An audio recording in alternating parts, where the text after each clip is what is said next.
absolutely perfect out here. Just enough wind to make it not quite so hot, and it's perfect. And we're looking forward to seeing Collin Morikawa and Tommy Fleetwood. Our group had the pleasure of seeing Fleetwood's opening round 70 on Thursday. At 76 yesterday, Morikawa 74.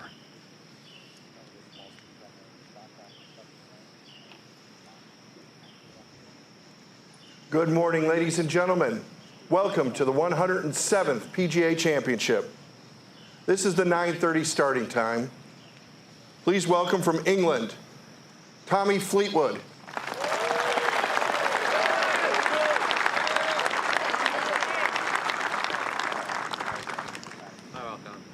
Well, this tee shot has gotten a little bit harder as the week's gone on, because that far bunker on Thursday morning was not even in play because there was no roll in these fairways. Now you have to try to either cut one or take a little bit off it or take a super aggressive line here.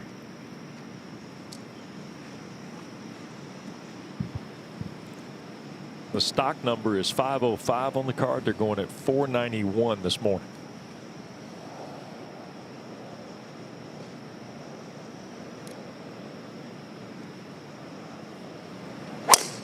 And this up the right and cutting. It's going to have to go.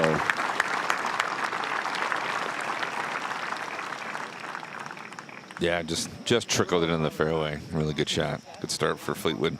No birdies yesterday for Tommy, so I think he's eager to get out there. And next on the tee, please welcome our 2020 PGA Championship from California, Collin Morikawa.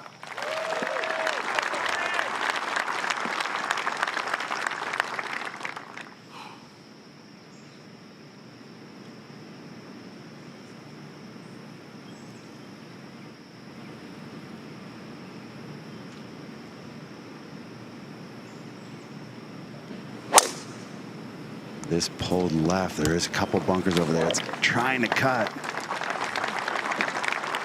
And it did.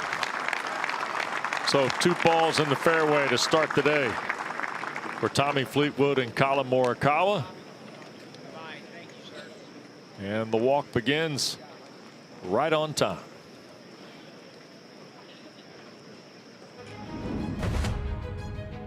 There's the new PGA champion. Now listen, the applause won't stop.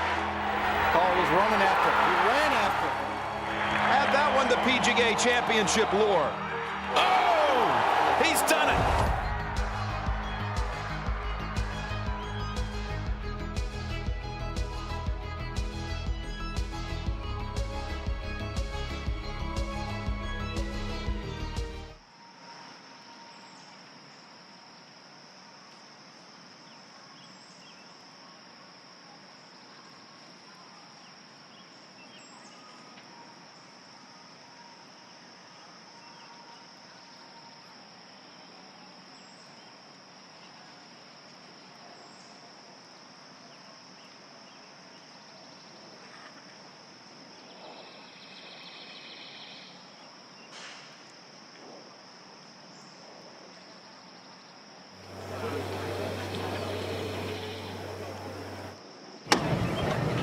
Luke.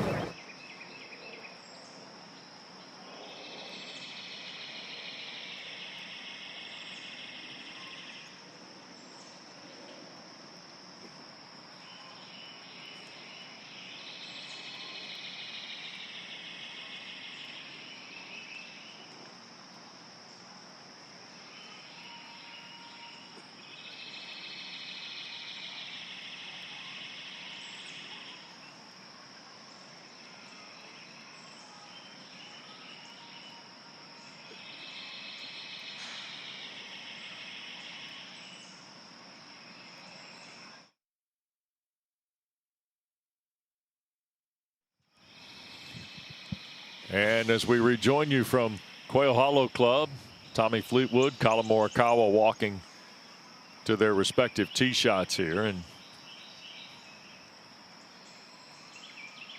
Fleetwood will be second to play. Morikawa, as Graham told you, move that ball to the left side. And I guess, Hunter, we got to start with any conversation about Morikawa right now. It's about to change to Joe Greiner as his caddy, right? Right. Yeah. Former. He was Max Homa's guy. They ended up splitting up, and it sounded like it was Joe's decision. And you know, they've probably known each other. You know, Max and Collin, they both went to Cal, so there's probably familiarity between everybody. And you know, sometimes guys just want to switch. They just want a little different energy out there. A different perspective, right? I mean, Joe's a great caddy. He's been in big time situations, so things like this happen. And what's their second start? So Joe's got a lot to learn about Collin.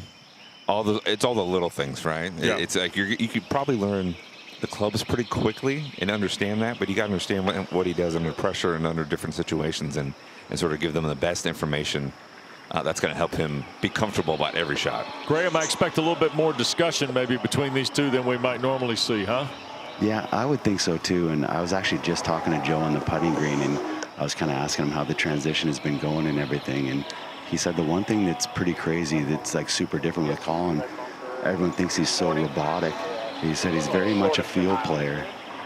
So not playing numbers as much as they do just kind of flight and spin and choke downs and half shots. And so that's what Joe's trying to learn with Collin here in these last couple of weeks. All right.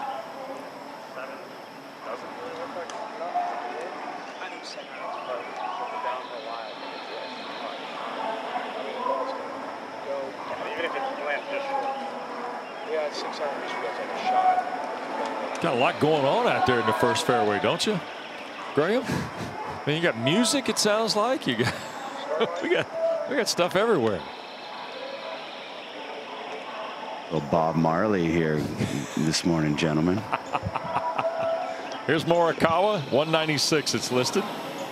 A 196 plays down 8 from where he's at, and a very accessible pin here right off the start. This just, I mean, a standard Morikawa shot, left of the pin and cutting towards it. That's a pretty good shot. Yeah, real good shot.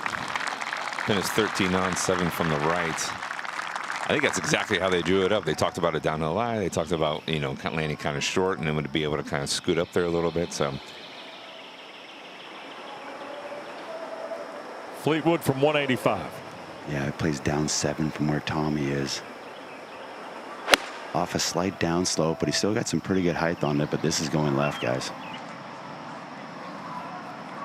And it's going to find that front left bunker. So Fleetwood, who comes into the day 6th in the event and strokes gained around the green, finds himself in the bunker here.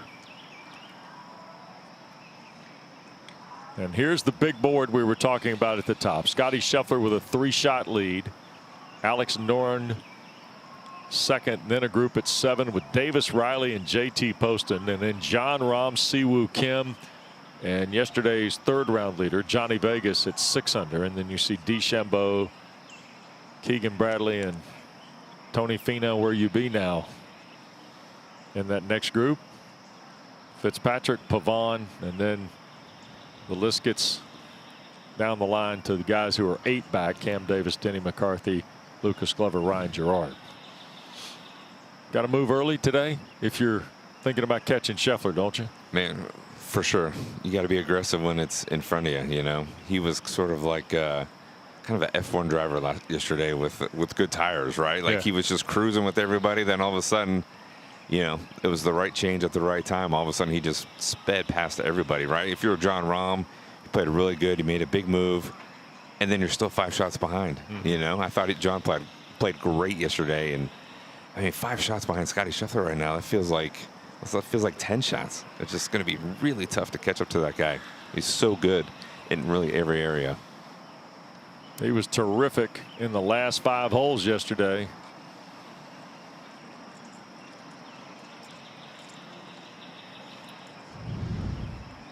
And here's a look. You see Fleetwood in that left bunker, and Morikawa just inside 10 feet for birdie.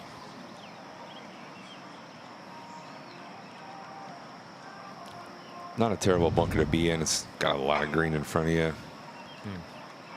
Tommy lost a shot and a half yesterday Hunter, around the green. Yeah, no birdies. Yeah, And crazy, no birdies. right? And so, it didn't really, looking at his card and everything, didn't really look too bad, but just bad 3 putts. Put himself out of position a few times, didn't get up and down. Yeah, if you get on the wrong side of these greens in this golf course, it's tough.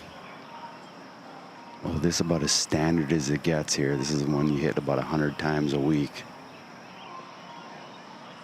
And it'll roll all the way out and just miss.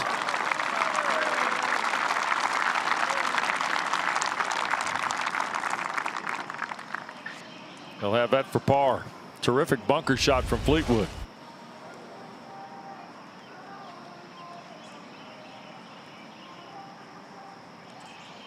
Well, it looked good for a long time. He had everything going with him there. A little bit of downhill slope on that first hop, and then just let it trickle down. I think he thought that had a chance, which it did. Skated just by the hole. And Morikawa now, as we told you, just inside 10 feet. Interesting, he's having Joe read the greens for him. That's a tough thing for a caddy to sign up for right off the get-go. Yeah. Here, come, please read these major championship greens for me. The only thing I would say is that they're both aim pointers, like Max Homa and Collin Morikawa, so at least he's got that kind of in his back pocket. This is a perfect putt to start the day, though, Hunter. A little bit right to left, pretty flat.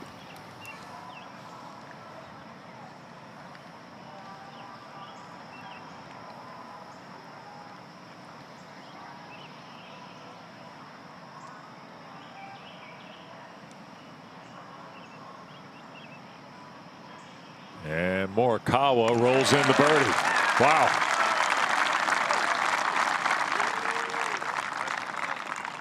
Perfect start right there. I'd say so. He is 26th in strokes gained putting this week. I know that's not like a high number when you consider 70-some made the cut in ties, right? But for a guy who shot 70, 72, 74, every little bit helps, I think. No, he's a solid putter. I mean,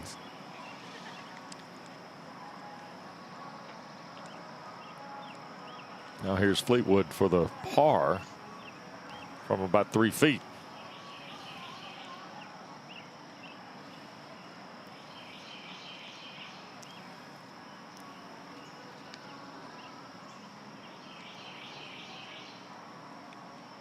And he finishes that. So a birdie for Morikawa and a par for Tommy Fleetwood here after the first.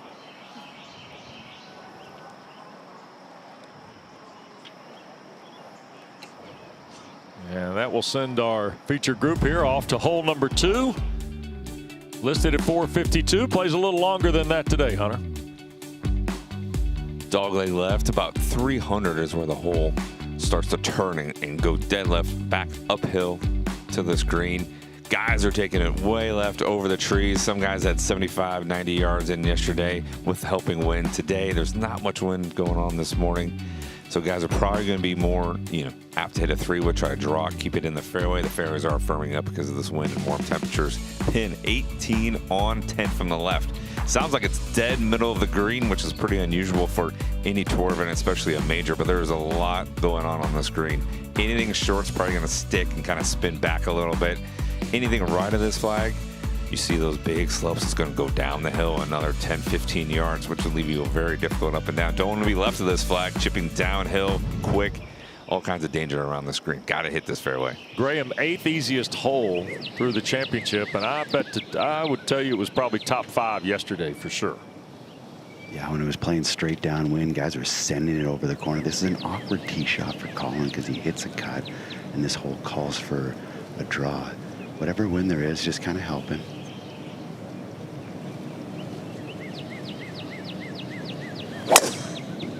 This up the left center and cutting slightly, kind of right down the middle. There is a run out there.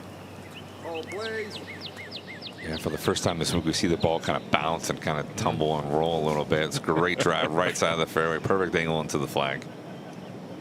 Pair of fairways for Morikawa to start the morning. This course has handled the rain so well this week. I mean, we've got exactly what you want on a Sunday. I mean, it is absolutely perfect for these guys. I'm not sure if Tommy has one of those mini drivers. I might have to ask Ian Finnis, but this looks a little bit smaller than a regular driver. Teed low.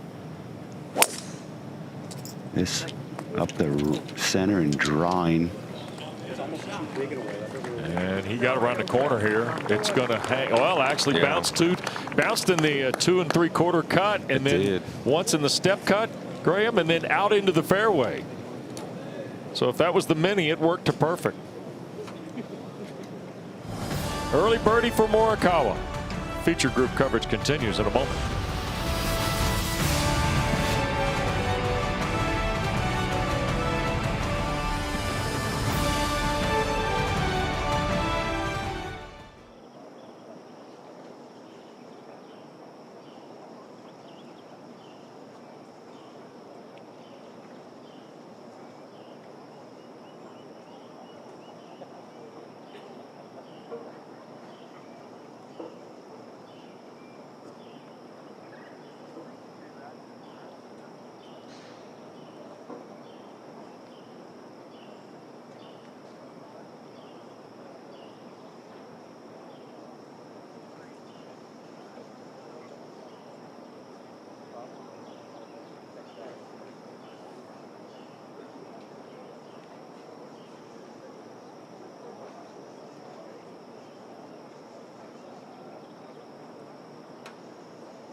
Don't forget to get in on PGA Championship offers and boost all weekend long at ESPN Bet Sportsbook.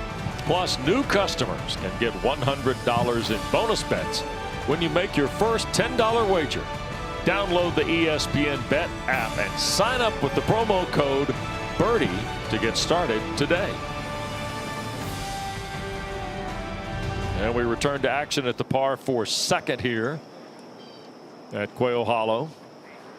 Tommy Fleetwood and Collin Morikawa in a nice chat on the way down the fairway. And a look at the tee shots. Fleetwood 298 into the left fairway. And he'll have a shot of 150 to go. And Morikawa over 300 yards to the far side, which will leave him with 147. Here's a little 4th round 2-ball from our friends at ESPN Bet. Minus 105 on Tommy Fleetwood. Minus 125 Collin Morikawa. What do we have, Graham? Well, you called it 150 for Tommy. Plays up about 6 from here in the fairway, and just a gentle breeze, mostly off the player's left, a little bit of help. And just getting up on top is the key here. Yeah. I mean, Fleetwood has gone bogey, par, par. If it lands anywhere around that. Here at the second. Yeah. So far this week. I mean, it should be a perfect shoulders down, shouldn't it? Just to take one bounce And Hunter mentioned it. It's a little bizarre to have a pin like dead center in the green, but really you only have about 4 or 5 right of this pin before it goes all the way down. So, you know, the safe play is just a step or 2 left of this pin. It seems like you'd want to kind of rip this high up in the air, try to land it as steep as you can into the shot so it can stop fast. But you'd like to have like kind of a perfect full number for that shot. Got to keep it left.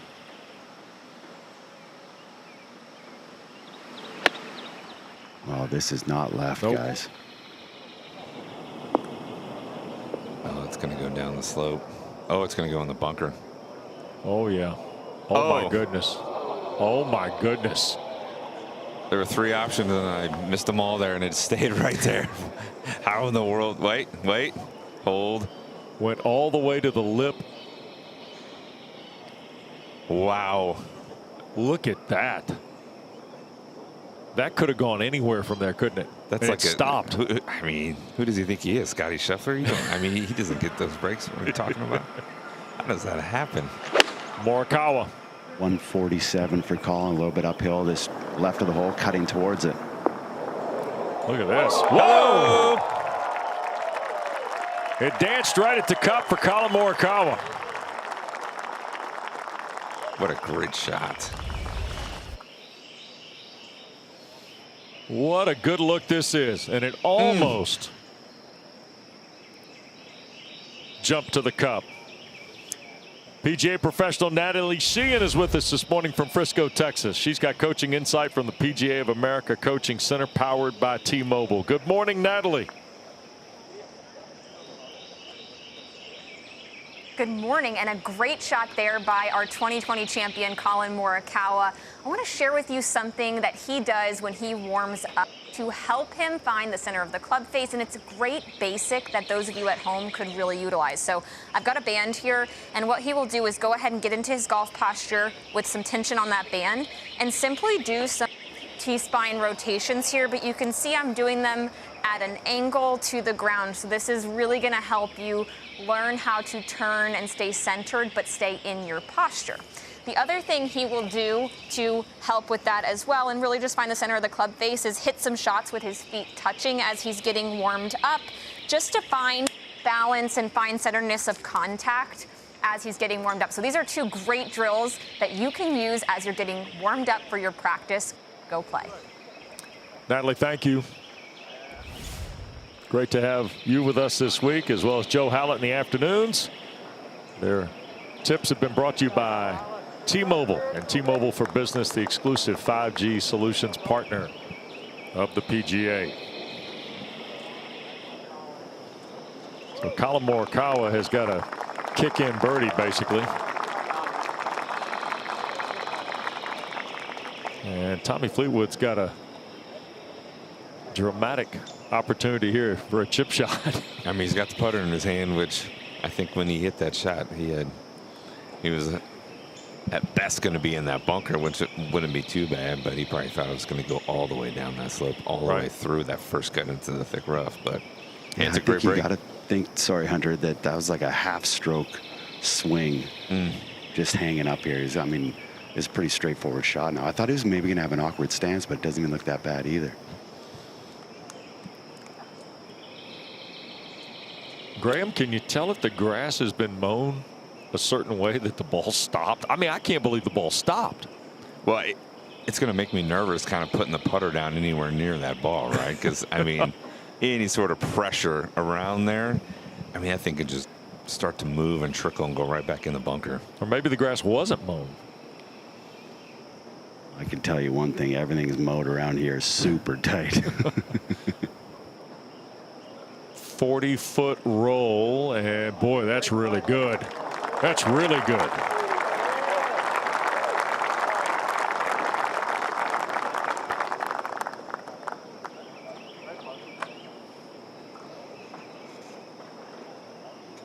Fleetwood will mark the short putt for par, and Morikawa now opportunity at birdie.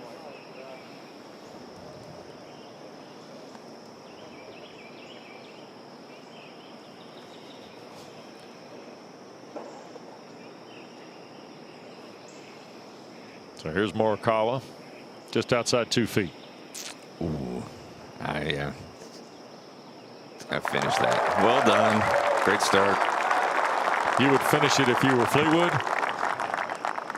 No, I'd rake both of those if I was at home, that's for sure. You'd rake both? We're moving on. We're keeping the pace up. We don't want to let the group behind us get too close. That's for sure. Graham, Mahan would be picking everything up, wouldn't he? He didn't miss anything. Tap ins, 1 for par, and a second birdie for Collin Morikawa to start. I mean, this could be a Ryder Cup, singles pairing going up in the future. So yeah, those guys will be paying attention, making sure they hit the center cup. Couple of birdies for Collin Morikawa. Let's go to the third. 493 yards today on this championship Sunday. 493. Bunker about 300 yards up on the right-hand side there. Winds a little bit west today, which is going to be coming in off the left. Guys got to hit this fairway. Cannot hit it right in the right rough. It's basically dead over there. All those trees are hanging over. Got to hit this middle left of the fairway. Pin all the way back today. 27 deep. Only 6 from the right. Got to be left. You can see the tower right behind there. You want to be right at that flag. What the guys are really looking at, they want to land it right over that little tier. You can see that you're landing right over there. Let it bounce a few times. Keep it short of that flag. One of the things we've seen about this George Cobb design this week that's been renovated and twisted and combined and collaborated a couple different times is the tiers and the greens always impact the holes themselves from the fairway and maybe even, as in this case, perhaps the tee box. Just a gentle breeze right now off the player's left. It starts down the left side, cutting towards the left center. This is perfect.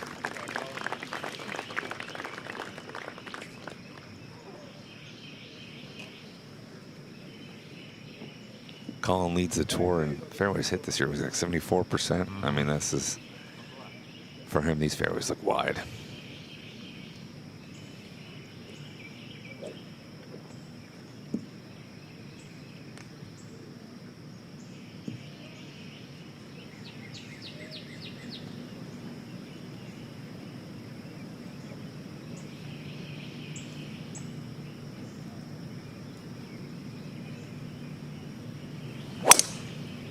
This hit off the left and turning left, not good.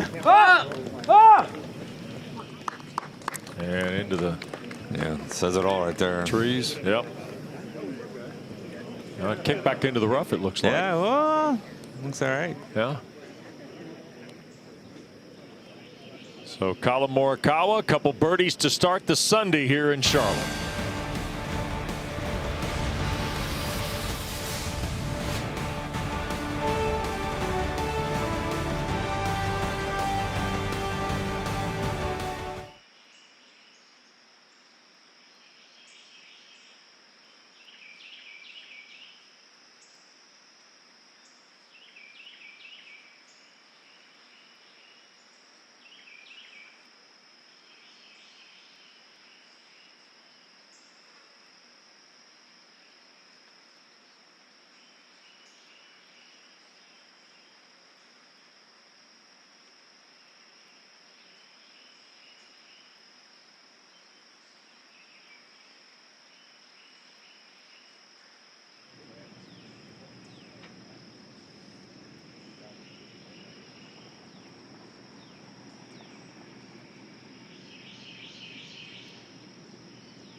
Couple of birdies early for Collin Morikawa on this Sunday, and of course you go back and look at this 28-year-old who now lives in Las Vegas. He made his debut appearance. He won the PGA at TPC Harding Park in 20, and then 7 major top 5 finishes. And as Hunter just said a moment ago, he leads the tour in fairways hit at almost 75%.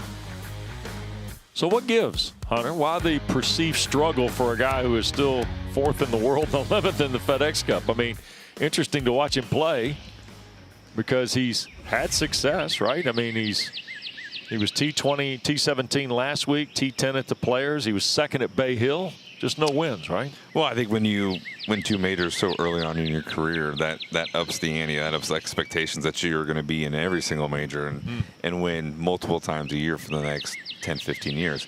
He's been super soft. Putting around the green has kind of been his downfall this year. Driving irons kind of back to his standard, which he has kind of struggled with a little bit last year, but he's kind of rounding in a form of his ball striking being really consistent and just peppering golf courses. It's just getting around the greens just a little bit better. It's sort of the thing that he's probably working on. But last year he was 10th around the greens, and this year he's over 107th. So, you know, it's early. You know, he can absolutely fix that. It could just be, you know, those things come down to a couple 3-putts here and there. So Tommy Fleetwood, Graham, what are we looking at here? It looks like he got maybe a bit of a friendly bounce. Well, he's drawn a really good lie. He was inside the ropes, but it's where the marshals have been walking up and down all week, so it's all trampled down. Perfect lie. Tree's not an issue. I mean, it's as good as hitting the fairway almost. Okay. It could have been a lot worse, in other words. Now, the look we're getting here. The look we're hitting, it's a little more dim. A little more tree oriented than. It's a little thicker. We'll punch it right through here, right?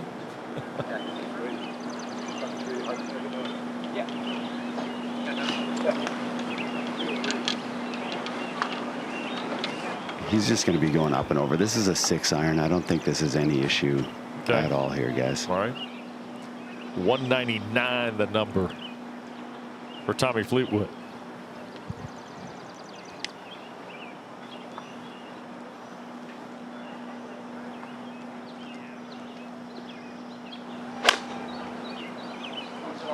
Yeah, it's on a pretty good line, just right of the hole. Wow. Knocked it right up there. And looked Well, like he let's stay got there. Is it going to hold? Good point, because you mentioned the tears. So out of the rough comes Fleetwood to the green. Now Morikawa 190 for Collin. Yeah. Perfect. Starting. Just left of that of the ball. Yep. Perfect. Now this also a 6-iron for Collin. Only 190 to the hole. This feels like a club that's going to get all the way back there. He's got to keep it left. Well, it's a high cut, landing just left of it here.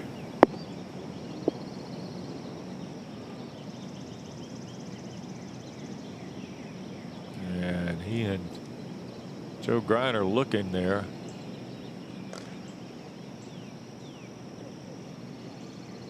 That ball might have been over.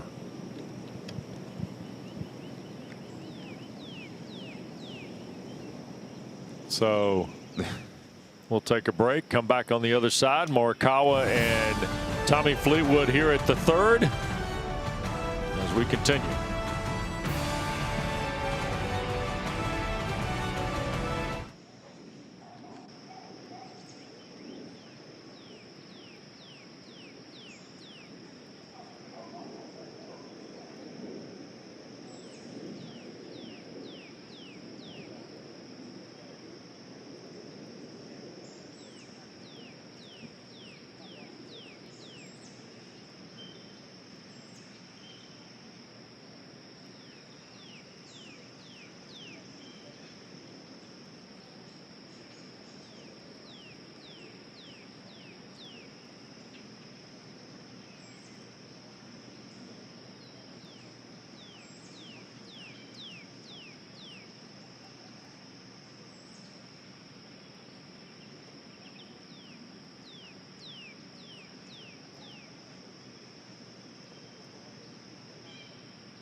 Welcome you back to our feature group coverage at Quail Hollow. Tommy Fleetwood on the green. He'll have a putt of about 35 feet from below the hole.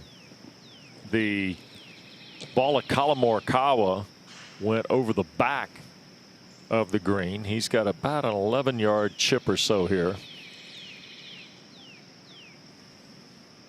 So he'll play first. Yeah, when he sorry.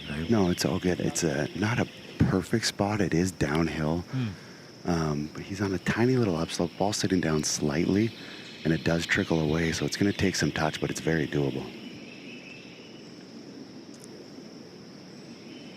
Let's go back to the conversation we just had, Hunter. This has kind of been the area where, you know, got to make better shots, right? Yeah, this is interesting with the caddy and everything, right? They kind of took a 6-iron. I thought, well, that seems like a lot of club to push all the way back there, and sure enough, they hit it over the green.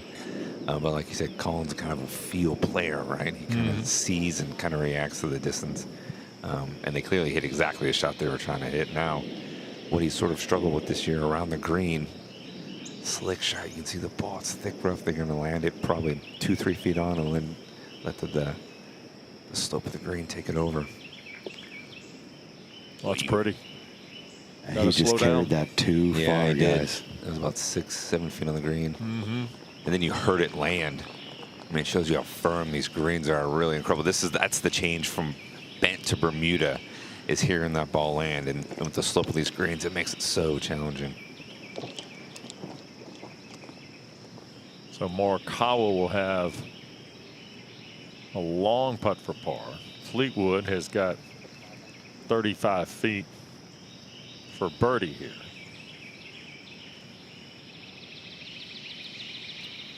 Kind of a tough putt to read, but it's just like slightly uphill all the way. Speed shouldn't be an issue. 24 holes, Graham, for Tommy Fleetwood since his last birdie. Yeah, and that's really hard to believe as good as he hits his irons. And that just misses.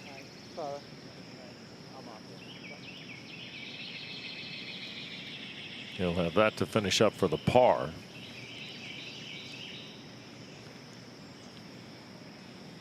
And Morikawa looking at about 9 feet here to save his par.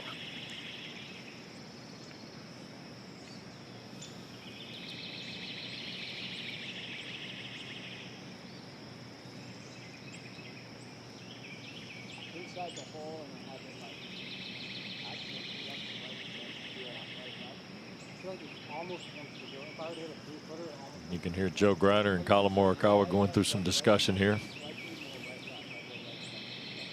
Yeah, Joe likes it inside the hole. Doesn't see a whole lot in this putt. And straight back up the hill here too, guys. So if you hit it firm, take some of that break out.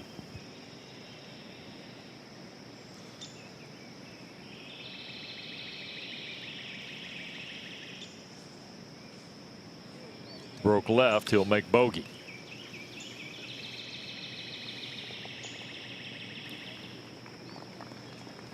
You know, Graham, that's, looking at his stats, he's been hitting it great, but that's one of those areas where hitting it over this flag is just so difficult. You just can't do that. And then that shot was challenging, but it didn't seem that hard, though. To hit it 10 feet past the hole like that is, that's what separates being top 10 this week and, playing this early. There's Fleetwood for the par. He'll stay at 3 over. Morikawa back to 2 over with the bogey there. I feel like I can hit that putt again and you still make it. And now they'll go to the 4th. It's a par 3. And today, playing at a 192-yard clip, Hunter. Going back to kind of the first day flag, this is 22-7 from the left, way over there, a little bit further than was the first day. You can see those slopes. Everything's kind of actually coming back toward the flag there. There's a little kind of almost a depression where that flag is, but you can't be left or long of this, and it's just going to run straight away from you. So the player is going to be looking a little bit right of this flag, a little bit short, and letting it bounce up there. And on Thursday, Eric Cole at 186 yards just knocked it right in the cup on 2 bounces and a hop. Look at that. So, can be done. Tommy Fleetwood will have the box first here at the 4th. He and Ian Finnis going through their checklist here. Fleetwood has made 3 pars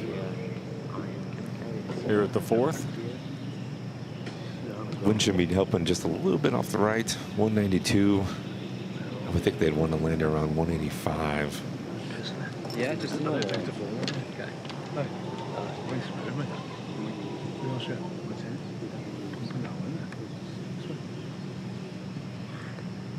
Hunter's told you no birdies yesterday, no birdies in the first 3.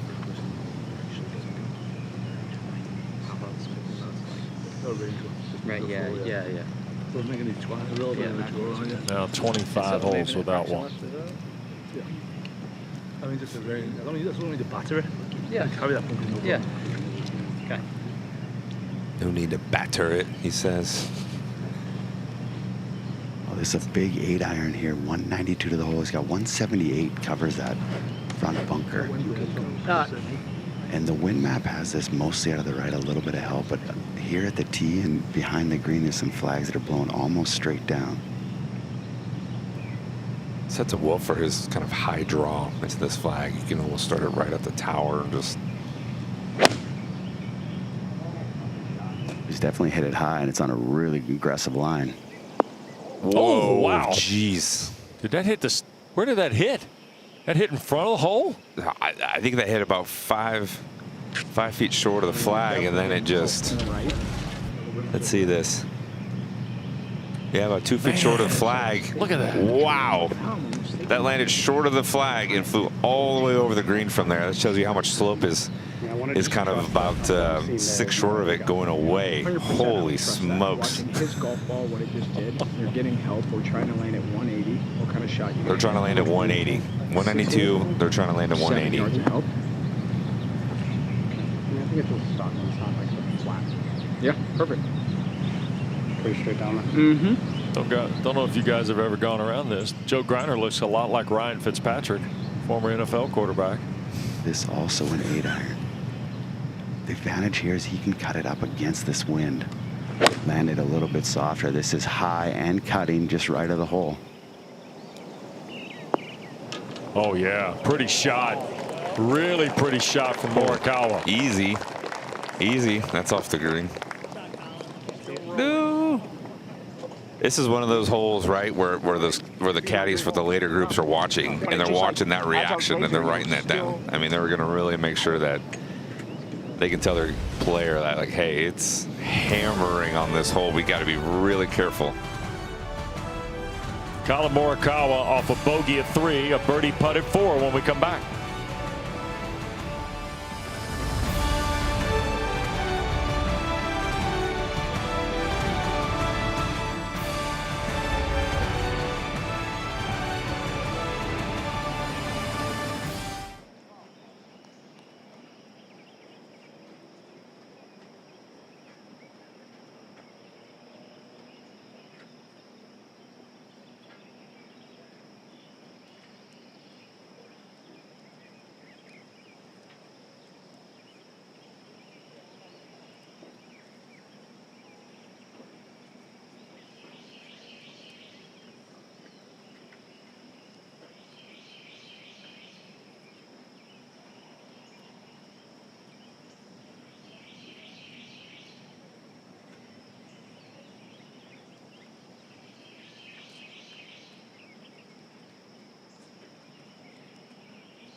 And we welcome you back to our feature group coverage at Quail Hollow Club in Charlotte. Great to be with Hunter Mahan.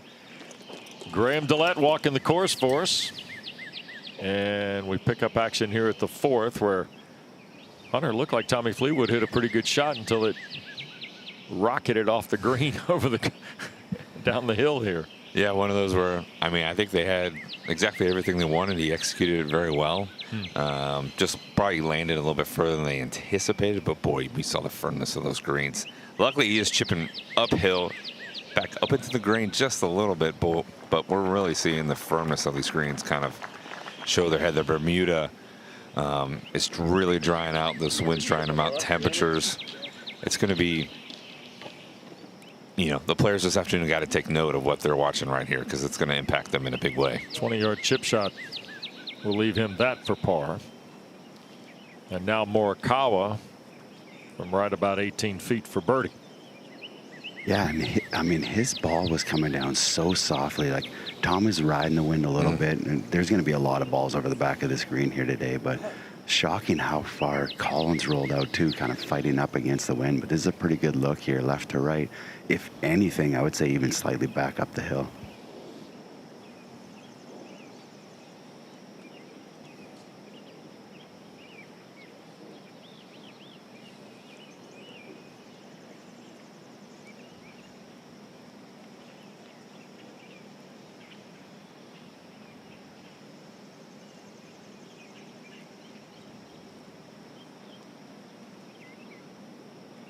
And that's just going to move by.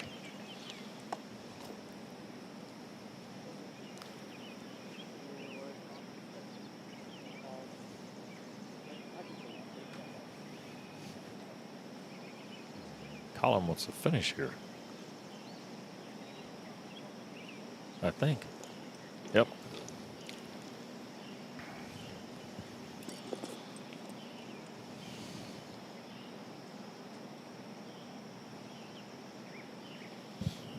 And there's the par from Morikawa. Fleetwood will have his also for 3.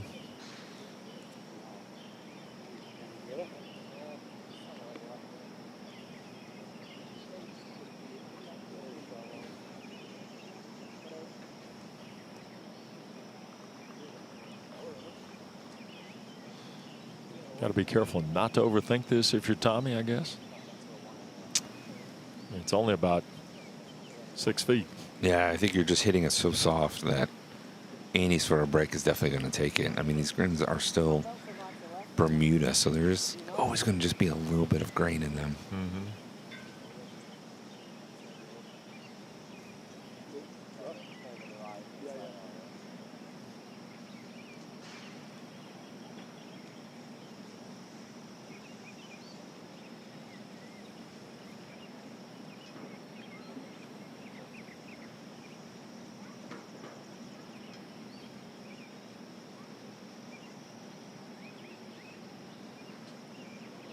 Just slides by the hole.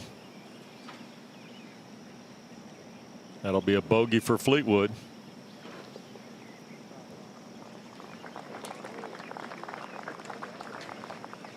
And push him to +4 now for the championship. And a quick reminder to you, feature groups all the way around. Rory McIlroy playing. That's with Taylor Zarzer, Mark Brooks, and Andre Gonzalez.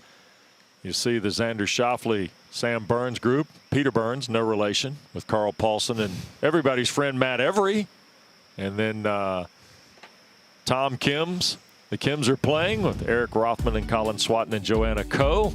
And holes coverage starts at 10:30 this morning with Stephen Watson and Jane Crafter. And off we go to the 5th here. Mr. Mahan. Par 4, 5th, 444 yards today. That left bunker around 306 to get to. Carry over the right side. Don't know why you do that. It would just end up in the rough. About 320. Very accessible flag today in that front left kind of position. Only 12 on. 4 from the left. Guys got to be careful. You don't want to hit this too far left of the flag. It will kick away from you into that thick rough. Got a little back slope right there on the right side. 7th easiest hole? Really? I think so. Yeah, I think so. It's only 400, 450-ish. Pretty wide fairway, actually. This is a pretty generous fairway. Really. I don't know why you'd hit over that right bunker, though. Do you? No, it makes no sense whatsoever. Here's Morikawa off his par. Well, this hole suits his little baby cut really nicely. Kind of carved one off that left trap. Yeah, and that's exactly what he's you're done. coaching him up, Gillette. You're really coaching him up. He's a pretty good, easy guy to coach, and I mean, he'd be a pretty easy guy to caddy for too. Trust me. Now Fleetwood. On the left.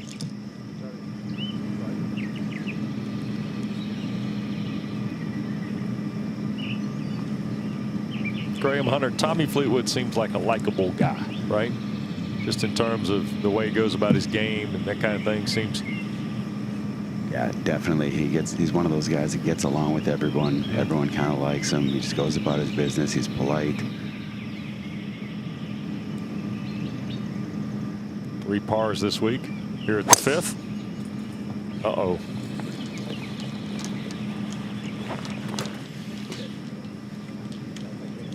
That is going to stop. Boy, has he got a couple early bounce breaks, right?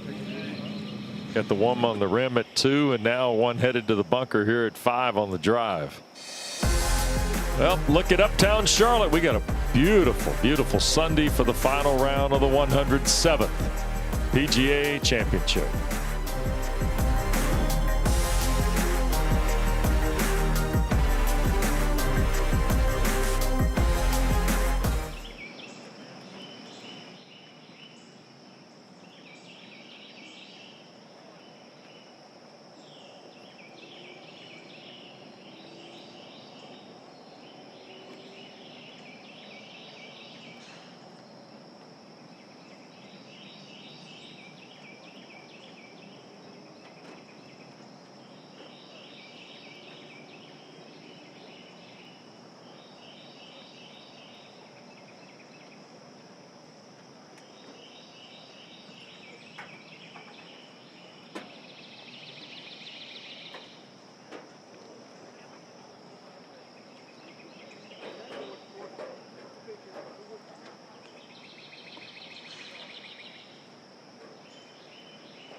And as Collin Morikawa and Tommy Fleetwood walk to their second shots here at the 5th. A quick look at the leaderboard. You see Scotty Scheffler and Alex Noren in the final group at 240. Davis Riley, JT Post in the penultimate group on this Sunday at 230. John Rahm, Siwoo Kim after them. And best round on the golf course right now through 10 holes is Chris Kirk. He's 3 under par. Sam Burns leads a group of 3 guys at 2 under. And here's a look at the 5th. Couple of balls in the fairway. And Tommy Fleetwood will have 151 yards. And Collin Morikawa 138 to get it to the hole here.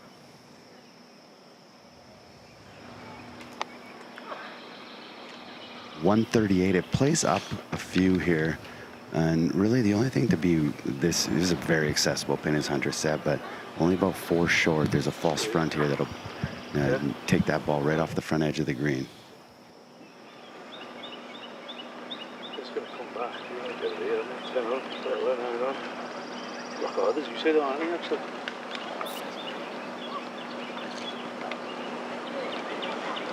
Five on is 47, right? Like as in with the slope.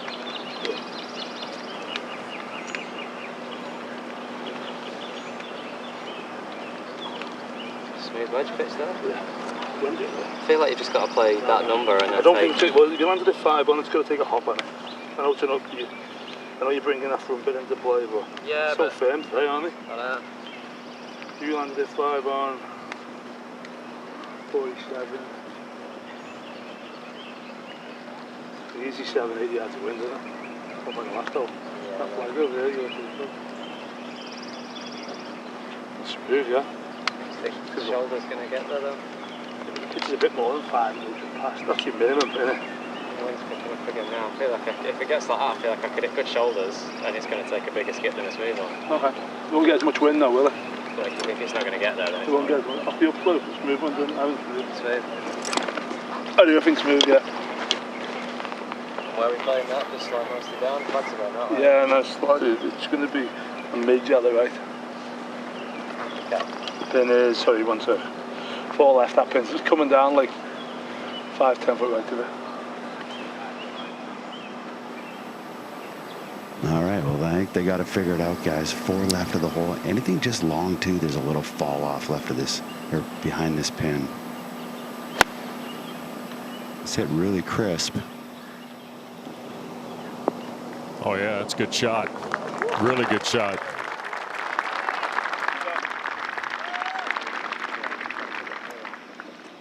So Tommy Fleetwood going to have that for birdie. There is a chance it could be that. 30. 30. Yeah. And that just allows me to like hit a solid one. Yep. We were trying to land at 37. Yep. Right on the tee in T-Mobile.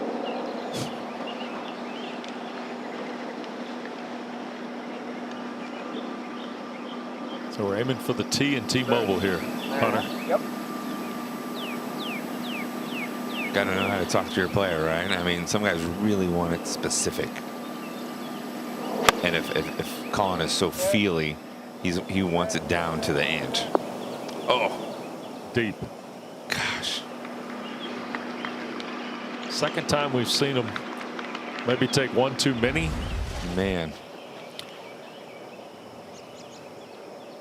Flew it left about 4 or 5 yards too far. I feel like we just need one more day on this golf course right now. Like, this is how they wanted it to play all week. Yep.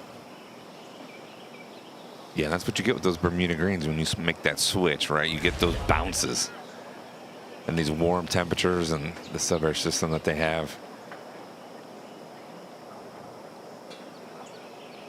So here's Morikawa. You see 1 through 7, or 1 through 6 rather, plus 7, minus 7, 7 through 12, 13 through 18.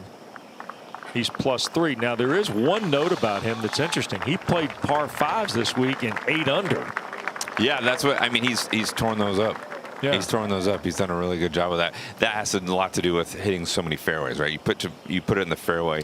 He's able to kind of manipulate the hole from there and be really solid to make sure he plays to his strengths. But yeah, basically the par 4s, par 3s, he's sort of just struggled with. I will say the back end of that stat, he has double bogeyed 18 all 3 days. Oh dear. So he's 6 over on one hole. If you just think of that, one hole. Yep. Played it 3 times and he's 6 over on it. So clearly that hole, there's just something about it where he's just not comfortable.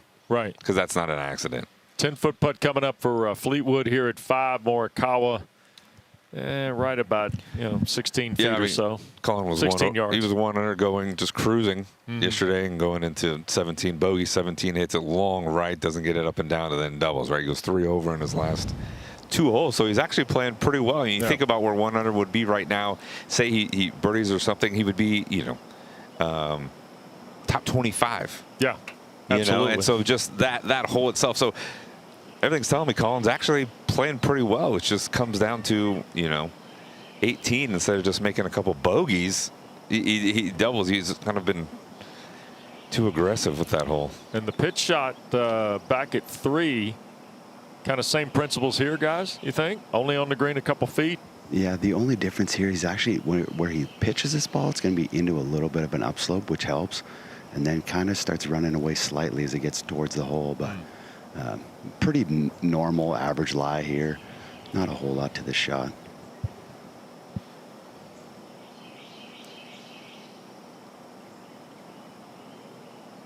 Well, that's going to run away. Didn't get it out there far enough, right? No, I mean, like 2 holes ago, he flew it way too far. And this one, he kind of, you know, he's kind of like sliding his hands in and it kind of slid the face underneath it. Didn't get to really square it up and kind of just slid underneath it and didn't obviously land it far enough to get it past that ridge and let it kind of fall away. Yep. Yeah, that's what we're talking about. He's, you know, 107th at around the greens this year, you know, and yeah, he's a player I think who would come off this week and think, I'm just not that far off. You know, I actually played really well and just my deficiencies came out.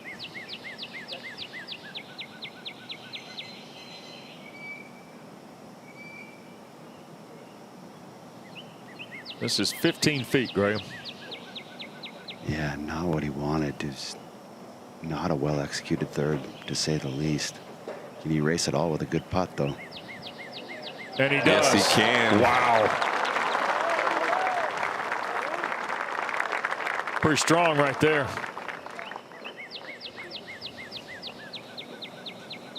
It's kind of how Spieth played on Friday, where you're watching him and you're like, man, he's just not getting anything out of this, and he feels like he's executing at a very high level.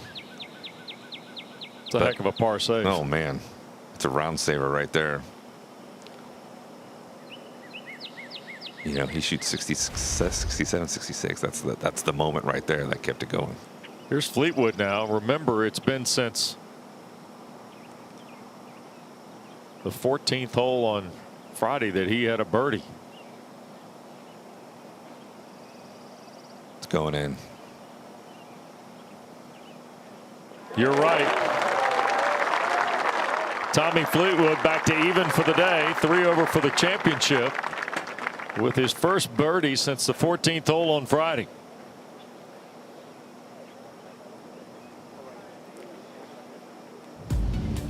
Maybe we need to move Mahan down to ESPN Bet. Par 3, 6th hole. 252 today, guys. Ooh, 252. It's like the same distance that Siwoo got his ace here. Pin 19 on. Another pin that really feels middle of the green. You know, you wouldn't think this would be a Sunday pin, but this hole being so challenging, 252 yards. That pin kind of sitting middle back. Obviously, you see that slope going off that bunker. These guys are just trying to land it right over that false front, probably 10 to 15 on. You really want to land it.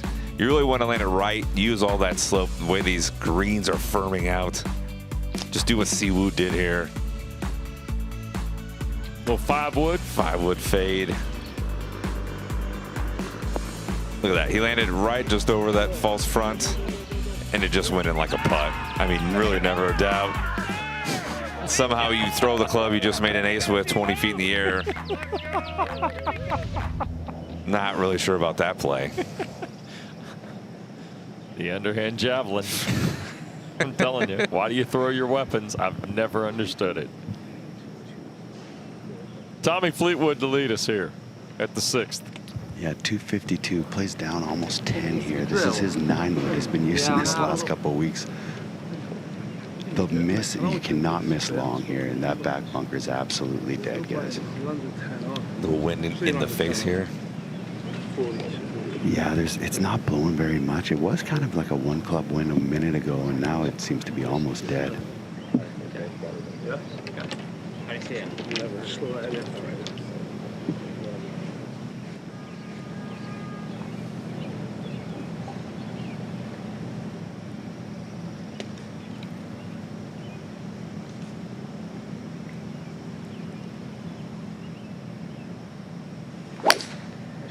He's hit this way up in the air, trying to turn it. It's kind of up the right side of the green. Sure is. Yeah, it's really a solid shot. 9-wood can land soft. Yeah. I want to see what lofts on that. Graham, that's your mission if you choose to accept it today. Mission accepted. That's a 9-wood.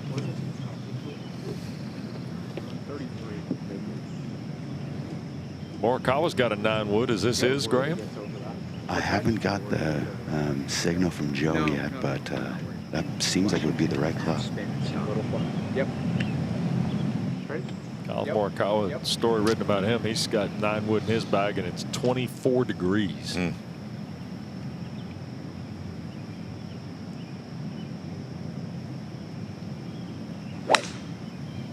This a high cut, but it's moving to the right. And it's going to be in front. So off the par save, Morikawa will have a chip shot to try and get his par. We're at the 6th when we continue.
Welcome you back to Quail Hollow, our featured group coverage here today of the 107th PGA Championship. And you see the afternoon leaders and their tee-off time.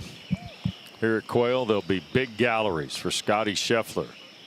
JT Poston is from just up Highway 77 in Hickory, North Carolina. He'll have a nice gallery, I think, today. You see the rest of the top 10 on the board here. You got Bryson DeChambeau and Tony Finau at 2 o'clock. Yeah, a lot on the, the other major .5 points for Ryder Cups this week. Tony Finau can make an impact. Maverick McNeely,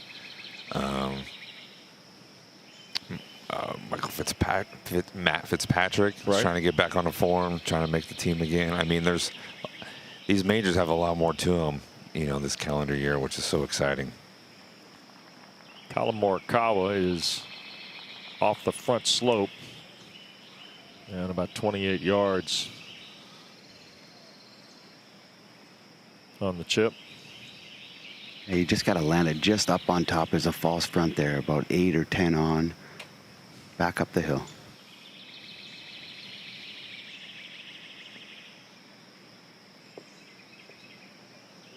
Oh, that's nice. That is nice. More vintage Collin Morikawa short game right there. That was really nice.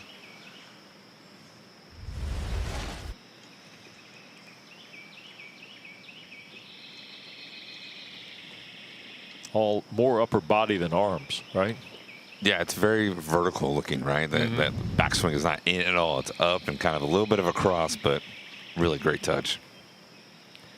I was going to say, Hunter, I'm standing right in behind, and even his little pitch shot there had a little cut to it. Yeah, it did. You see Fleetwood now 25 feet away. Taking a long look at this after the birdie at 5 to get back to even on the day and 3 over for the championship.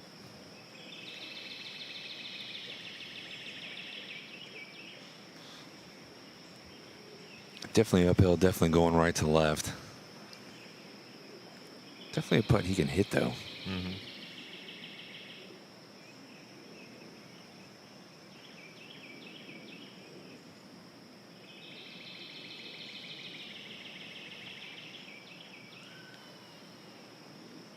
Go. Looks good. Go. Looks Go. really good. Oh. Great putt right there. Yep. After going through a little bit of a birdie drought, he probably deserved to make that one too, didn't he? Yeah, it was a great touch. Great putt. Par for Fleetwood. Wow. You could see how much that just dropped.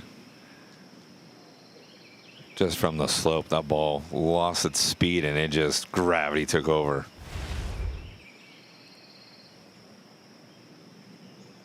Morikawa for the par.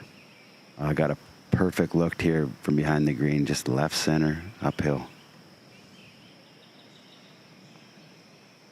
And there's the par. 2 nice par saves for Collin Morikawa. He stays +2 for the golf tournament, 1 under today. Now he moves on to the 7th, the par 5, and he spent time with Marty Smith talking about strategy at the 546-yard hole.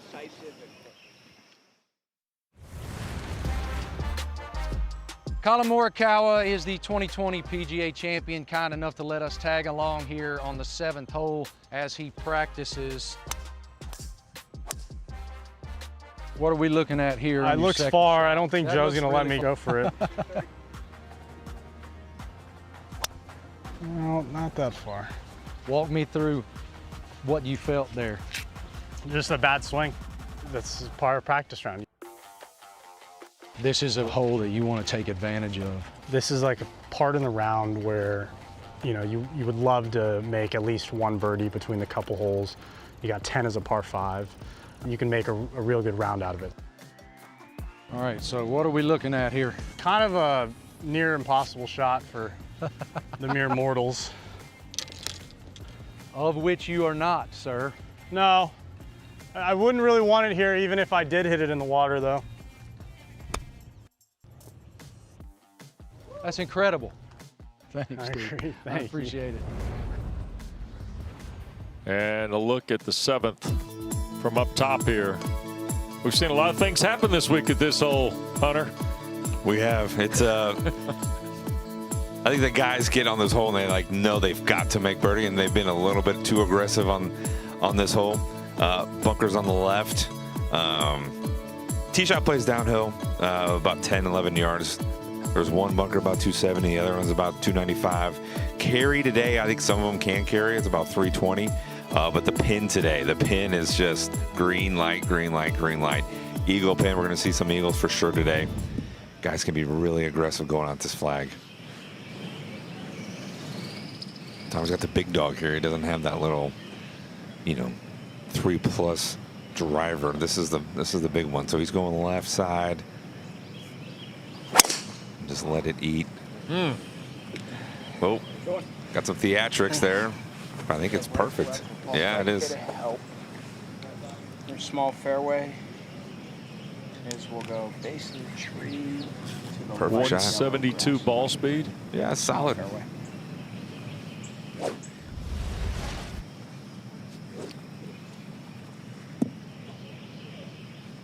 It's called body English. Helping it. Yoga. Golf yoga. Not sure what that was. I mean, that was a perfect shot. 3 birdies for Morikawa here. Started up the left and needs to cut. Looks like it is. Should be good, he says. Another fairway hit. Perfect. Graham, as you walk down the 7th, you going to check in at your house over here somewhere? Is that right? One of these is the Hunter Mahan residence, I think, his 3rd house, he told us. Back to Charlotte in a moment.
There's no more misunderstood idea in the world of competitive sports than legacy, because it means something different to every man, rooted in long ago ambitions and dreams.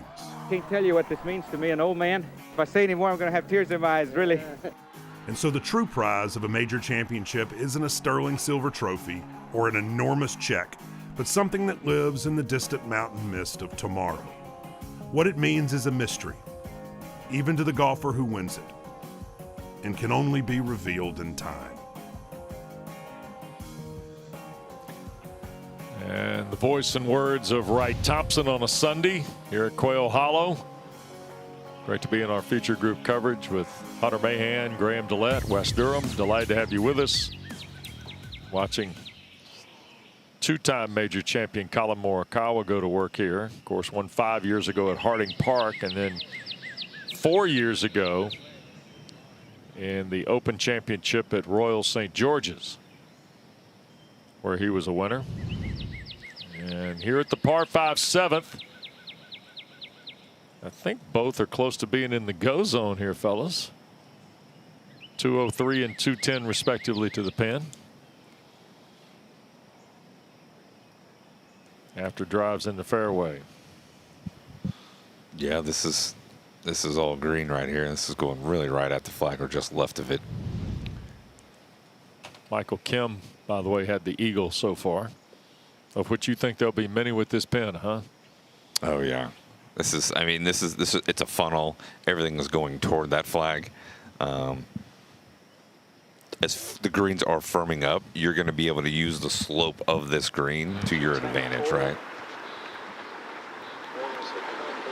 Joe Greiner, Collin Morikawa in conversation.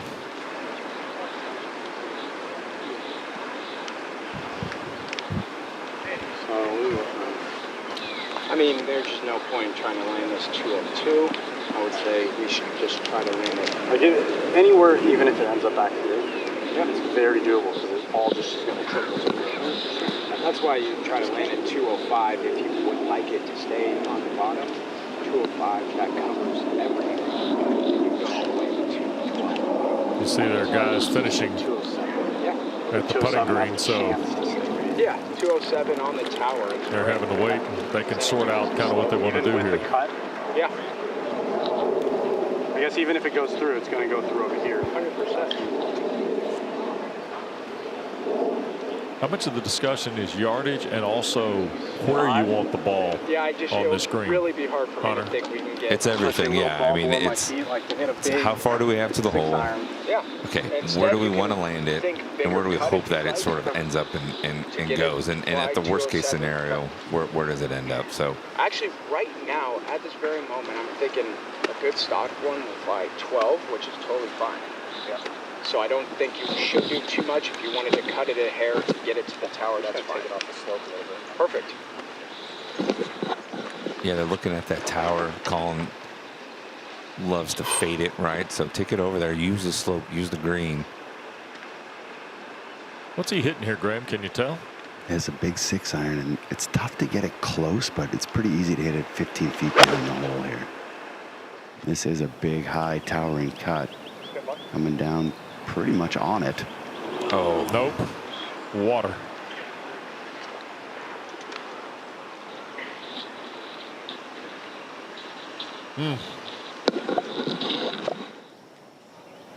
Oh boy. You know, they hit that 6 over the green on 3.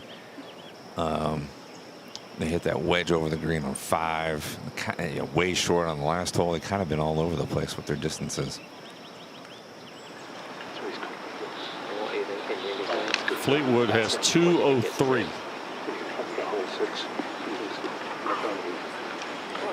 I just want to know the right shot. I mean, I think he needs with it. It's 200. I think it depends on the shape you're going to do in a hole. If the hole takes from it. Do you think that's the right shot? We do right now. Yeah. The wind's this good. You've got it more like. Well, now it is. It's meant to go. It's up and down slope as well. So yeah. So what do you think? The only thing I can think of for Collins, it does feel like it's downwind standing in the fairway here, but it should be almost directly out of the player's right. Okay, Maybe a puff well, out. Yeah, the gauge we have is 3 miles an hour, kind of right, back right to front left. way second feel Graham. No, I'm not saying I feel that way now. Yeah, but he said it should be good. Yeah, it's definitely for right now. Right. The minimum number you're full 6.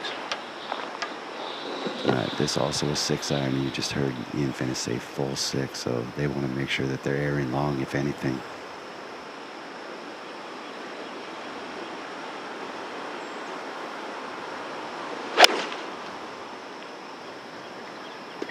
It's right of the pin. Oh my! What a kick! Oh, what a kick!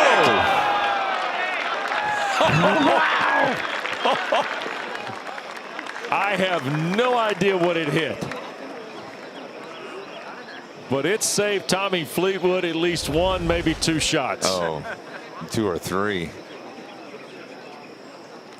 So it's going high. Looks like he came out of it just a little bit. Went right over that Marshall. She's got no idea where the ball is. Look at the spin on that. That is crazy. That is wild. Look at him. He's like, I just hate myself in my game. All right, let's go make eagle.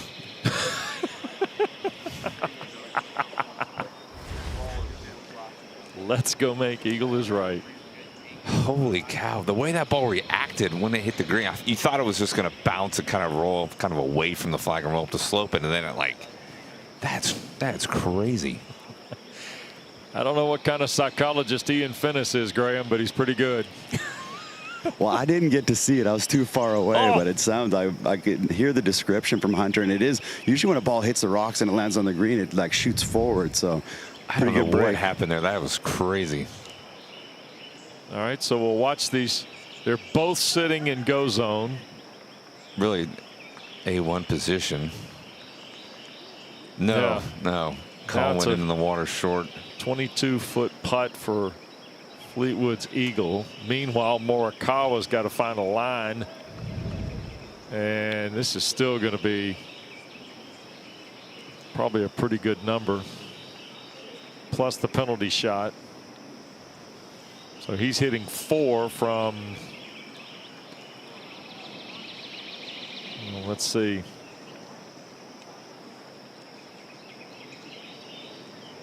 Yeah, I mean, he can drop it between himself and the flag there, and so they can kind of find their yardage that they like to hit to, the one that he loves to be aggressive with, so he can kind of control the spin. Yep.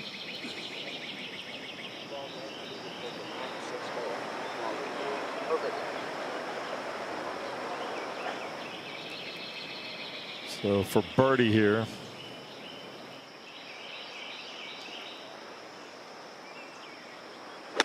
Well, there's a backstop in behind, but you can't really use it. It's too far behind. This is well done here. Sure is. Oh my goodness.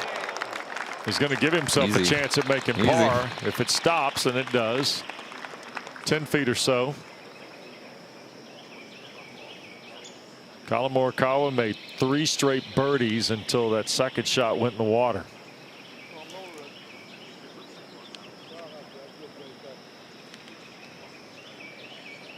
So after the bogey at 3, he had 3 birdies at 7 coming into this 4th round at 7. Now he's hit it in the water, and he's got a chance at making a par for the first time at this hole. That would be his 4th straight after the bogey at 3. One more look at Tommy Fleetwood and the gymnastics this golf ball went through. On a shot looking like it was dead in the water. I mean, it's right next to the Marshall there. Look at her. Like she didn't even really hear to see it. My goodness. And it comes right back almost behind her. Yep. Lands by the flag, and then it checks and spins like sideways and like forward. It's crazy. Without being able to see down over the wall. Yeah, no there. idea what's over there, right? What it hit. That's because it's not. Yeah, it's. Was it a rock in the water? Was it a turtle? We have no idea. I mean, we've seen plenty of those. Let's make sure that no animals were harmed in the hitting of this golf shot here. That is so crazy. And now he's just downhill, right to lefter. He's got to pick his speed because obviously the speed's going to determine the break here. as we can see, I mean, there's almost like a foot of difference between the two speeds that you kind of want. So great opportunity, though. I mean, he's look at him. He's like, dude, for real? Green's over there. I was talking with Ian Finnis coming up the fairway, and I think both of these players are fooled by the wind. Tommy actually did have a bit of mud on that ball as well. Look at this for good. Eagle. This Look at this. Yes, sir. Look at this. Look at him. He's embarrassed. He's embarrassed. He's like, yeah, it's a 3. I don't know. Let's just move on. He's like, why do my bad shots equal good results? Like, this is ridiculous. Second eagle of the day. It's 7. Belongs to Tommy Fleetwood after he caromed one out of the water. That's golf, boys. That's golf.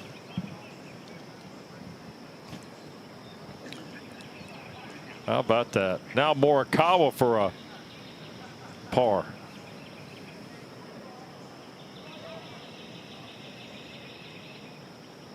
And it dives away. So the 10-foot putt gives him bogey.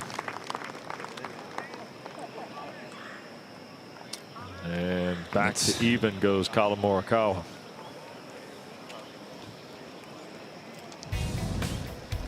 Let's go to the 8th quickly, shall we? Yes. Par 4. And playing today, 315 yards. You could add to your winnings here if you hit a good tee shot, I think. Yeah, this is full go zone for everyone in the field today. Everyone's going to be hitting driver. Pin is all the way back left. It's going to be pretty challenging. It's up on a little mound. There's not much room on that back shelf. So guys are going to be really going to pushing that line up to the right side. They're really going to try to hit that middle of the green, probably knowing that that bunker is really not going to be that bad a situation. You don't really want to go left, then you've got no green to work with trying to hit that pitch shot, and there's that tree you're going to have to kind of hit low of. So big, strong, aggressive line here off the tee. They'll probably see a lot of guys go way left on the tee box. Tee way moved up today and be really aggressive, middle of the green over that bunker, and just rip it. 3-1 birdies to bogeys here, Graham, at the 8th.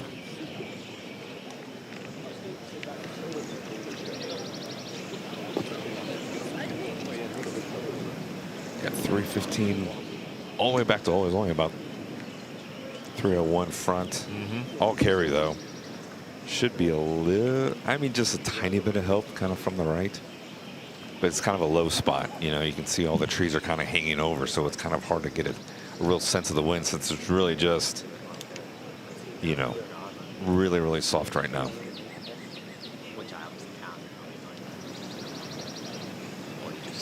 There's Ian Finnis with Tommy Fleetwood.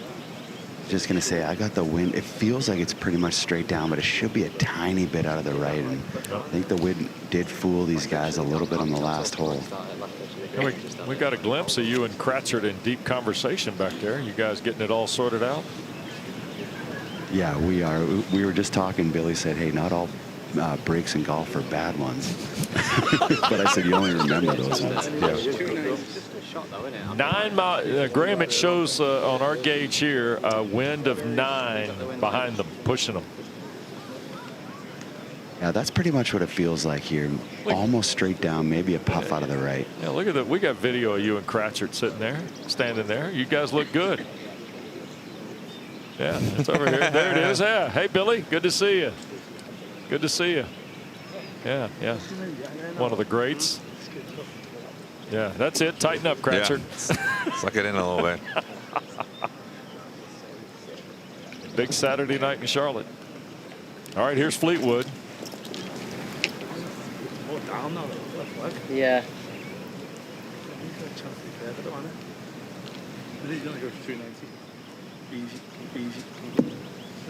Just 299 front edge, guys. Oh, he's going mini? He is going mini. He's going mini. There he goes to the left. It's kind of between her, isn't it? They can kind of take the big dog and hit high and try to like almost cut it, spin it a little bit. But he's going the mini one, trying to just rip it. Well, if you know how to hit this club, it's a really valuable club, isn't it? But you got to know how to hit them.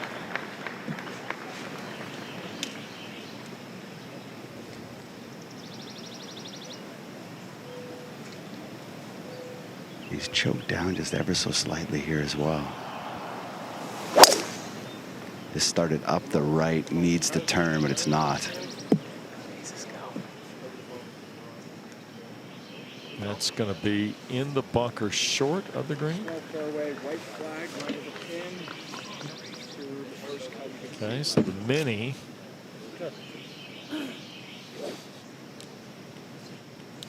I think this is absolutely perfect for a little cut driver here. It's perfect for Collin, isn't it? I mean, it's got to just fit his eyes so well. Yeah, he's lined up just left of that big tree through the fairway.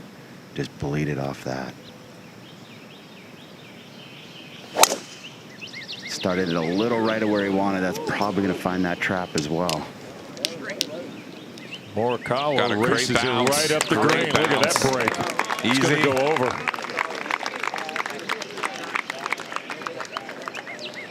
Boy, he mashed it all the way through into the back collar and just into the heavy stuff. Might be a tricky chip. But Tommy Fleetwood off an eagle at 7. Oh, wasn't sure about the drive. Hated the second shot. Then saw it hit the rocks and then made an eagle putt. Get it all in one hole, Tommy.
Pop quiz. What is the nickname of Charlotte, North Carolina? I have no idea. I have no clue. I have no idea. What is the nickname of Charlotte, North Carolina? The Queen City. Nailed it. I went to Wake. I know, but not a lot of guys It took got me that. 9 years to graduate, but I think I got that one.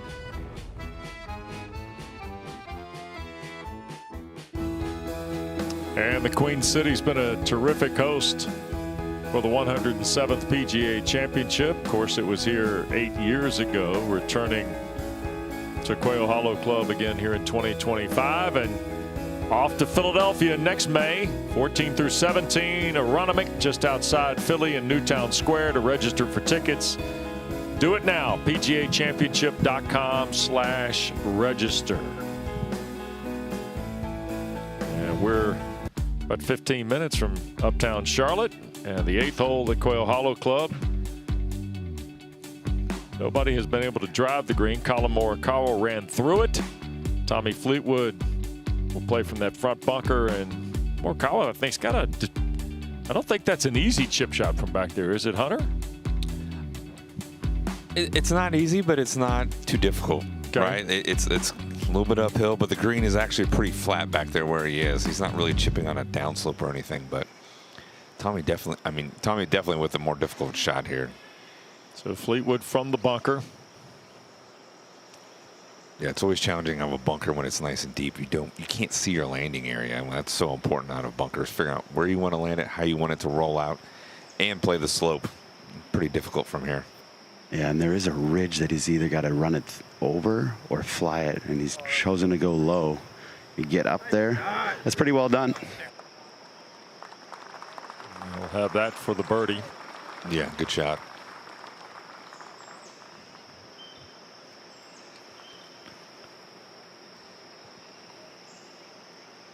About 27 yards out, and he kind of got that in the neighborhood. Morikawa's got to be looking a little bit at there's a little bit of up and down to this, Graham, for him. Yeah, I don't know if you guys can see the color of the grain, but he's landing it actually into the grain a little bit, which will help. But then once it gets to the hole, kind of starts running away and down grain. And his lie, I would just call it okay. Like it's not perfect.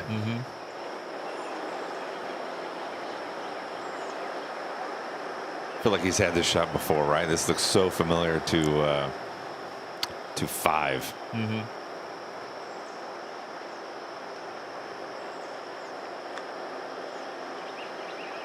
Oh, that's really nice. Really it slows good. down. Yeah. He'll have that for the birdie.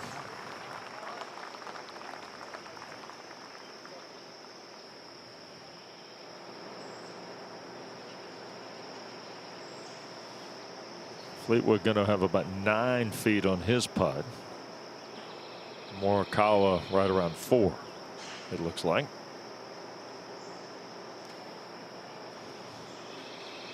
This hole's going to be interesting as the day wears on. Well, these 7 and 8, right? It's going to be. I mean, you could possibly see someone go eagle. I mean, that's not at all. If you're those guys, afternoon guys, and you're watching this and you're watching the reactions of the balls hitting on the greens, what guys are hitting, kind of looking at the wind, how it's playing, man. If you're 5-6 shots off the lead right now, right, you're seeing a lot of opportunities. You know, if Scotty hits 1 or 2 wayward shots, makes a couple pars, you know, you're really thinking that, hey, I got chances out there. You know, you just never really know what's going to happen. Would you draw a line at 6 shots, maybe? Probably, yeah. Okay, so anybody starting at 5 or better today? Yeah, you got a shot. Here's the birdie putt of Fleetwood. Oh, goodness. Right over the right lip. And he will, that's a disappointing 4.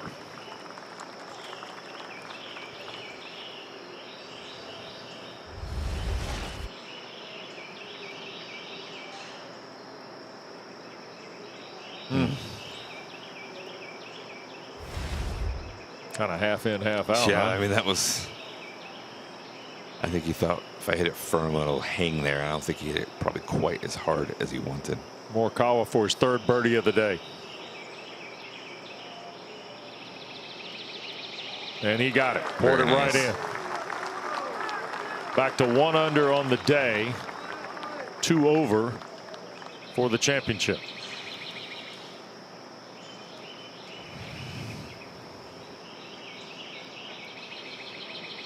And off we go to the 9th. Playing today 532 yards. The 9th playing actually longer than the 7th. Par 5, just a monster of a hole. About 340 to that bunker on the right side. No one's really going to be carrying that today. You were looking left of that. Just ripping a driver as hard as you can, get it way up there. The wind's going to be maybe helping a little bit off the left. Flag way back there. 28-7 off the right. Slope a little bit off the right. You're just shooting this right up in the middle of the green, right in those grandstands, right behind the green. Going to move the long iron. You're going to be really focused on where you want this thing to land because it's going to roll. This was the 3rd toughest hole after the first day, Graham, and it has stayed in the top 5. It's 4 coming into today's final round. Yeah, this hole is an absolute beast. They moved it back about 50 yards since we played in 2017, and it was hard then.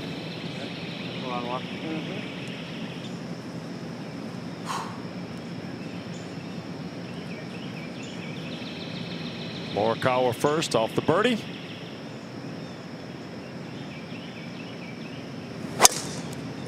No, this is a standard up the left and then is bleeding towards the middle of the fairway. Boy, what good contact teammates. Dead center for Morikawa.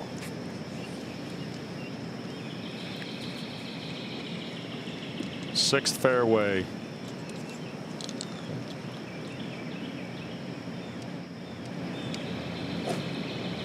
he's hit here on the front. The only one he missed was driving it over the green on 7. Just a tiny puff of wind, mostly out of the player's left here right now. This thing's starting up the right and turning towards the middle is also perfect. Nice. All right, pair of balls in the fairway. And we'll step aside here as they make the walk up the middle of the fairway.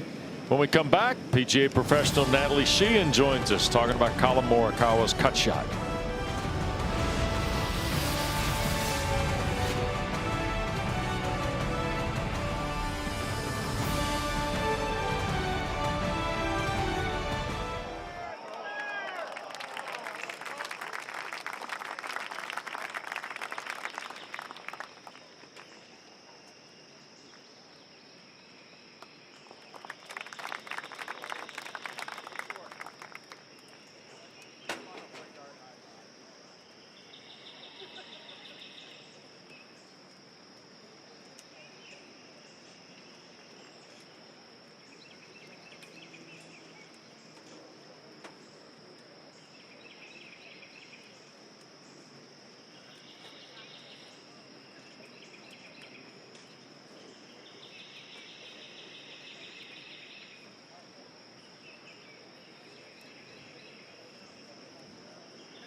Welcome back to the PGA Championship. We are here in Frisco at the PGA headquarters, and we are in the simulator. Collin Morikawa is having a great ball striking day so far, and one of the things that he works incredibly hard on is making sure that he is fading the golf ball. He will use something, an alignment stick or a range block like I've got here, out in front of his golf club on the range to make sure the handle of the club is not rising too much and he's not swinging too much out to the right. He feels like the handle of the club stays lower through the golf ball to help him hit those nice fades and have excellent control over his shots. So we're going to feel like that handle stays lower through the ball, gives us a lot of body rotation, and helps us hit those nice cut shots with a ton of control. So try this out next time you're at the range if this is something that you are struggling with. Thanks, Natalie. Appreciate it very much. You and Joe Howell have done terrific work this week for us in our featured groups. We return to play at the 9th. Collin Morikawa 237 to the hole, and Tommy Fleetwood about 244 on this par 4. Yeah, and just to go back to Hunter's point, we go back to the 7th hole. They had 210 and 203, and so extra 35 yards each here. The one birdie here at the 9th belongs to Bud Cauley. And Morikawa, who just poured in his 3rd birdie, will wait on Fleetwood to stripe it from 244.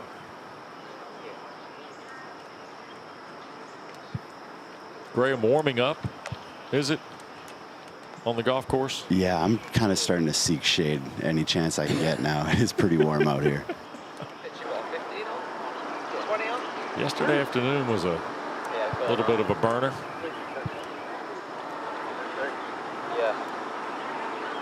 Oh, huge crowds yesterday, though.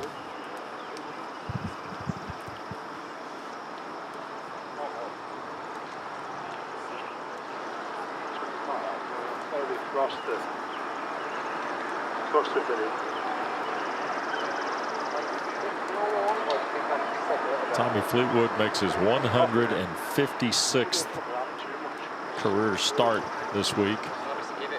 11th at the PGA. runs off a bit at the back. And now the wind showing 12 and 13 miles an hour left to right here, Graham, at the 9th. Yeah, it's funny you say that because about, I don't even know, 10 seconds ago, it feels like it just kind of turned on here. Should be down out of the players left. I don't know what the wind map says. Yep, that's right. Pocket meteorology from Dillette out there, Hunter. Yeah. It's gust up to 22 today. It's probably going to be a little bit later, but look at those trees on the left, man. They are really, they're kind of closing in on these players because they're so far back there. This hit way up in the air. Must have been that 9-wood. Oh, man. What a great shot. And it's going to roll all the way through and then back to the collar. Goodness. Jeez. That was a heck of a shot. Guarantee you he hit it exactly the way he was trying to do there. Look how high that is. Straight up in the air. I mean, that looked like a bullet. Just didn't even move. 244 and it's uphill, Graham. Landed in a great spot. I mean, it's just, it's going to be hard today.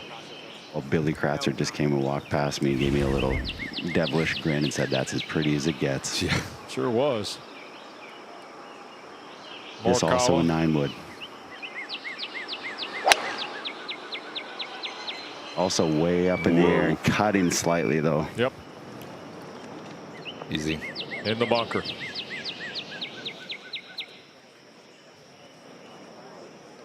So the 244 9-wood over the green, 237 off Morikawa's club into the bunker at the right.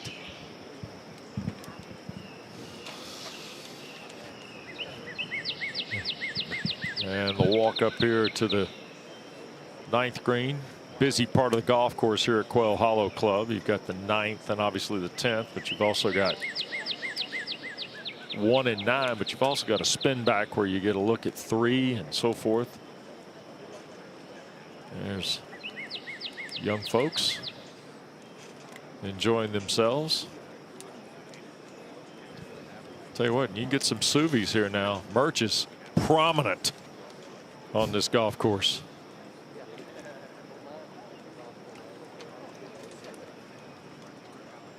That's one of the busiest spots on the that and the Sapphire Reserve Club right there above the 8th green, Graham. Popular spots, it feels like, all over this golf course. That's where I think I'd be hanging out. You get your free cocktails and you get to watch some Eagles possibly there at 8 today. Yep, in the shade no less. The way that premium seating area has been built. Here's a look at the first couple pages.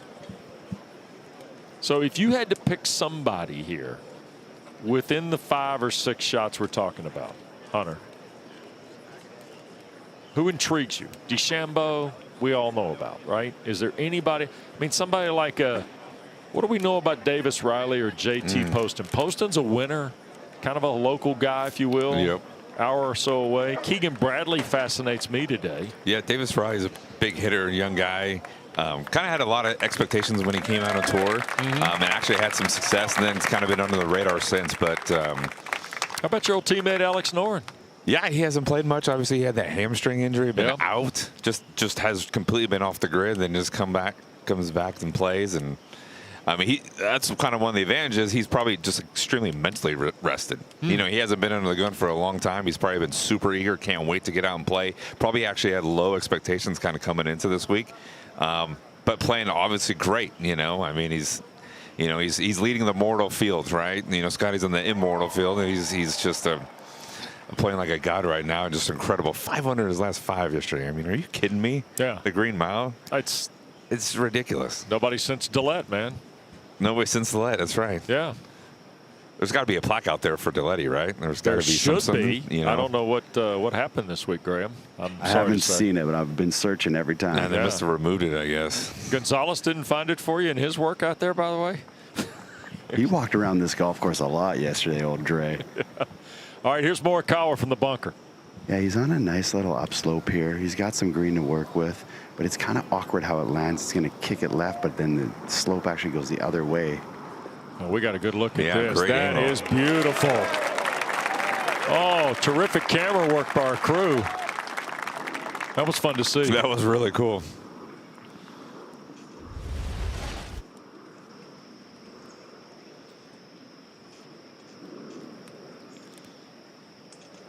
About 5 feet for the par.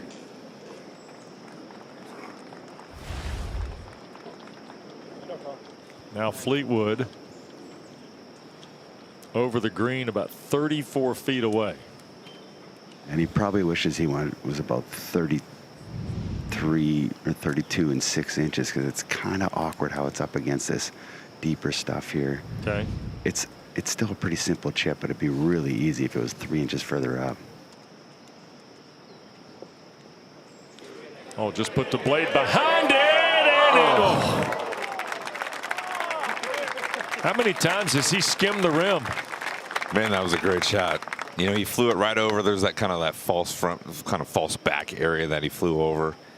And boy, what great touch. Ball just hit so soft, and it just was seeking that flag.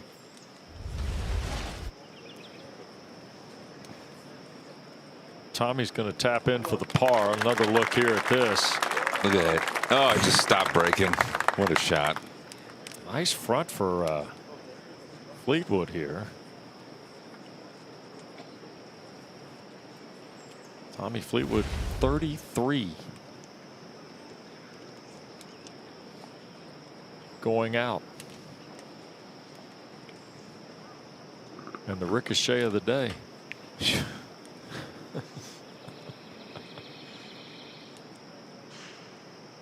Morikawa for the par.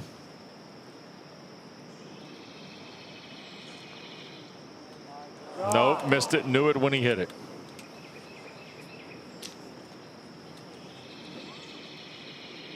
Going to take a bogey. And he will go back to even.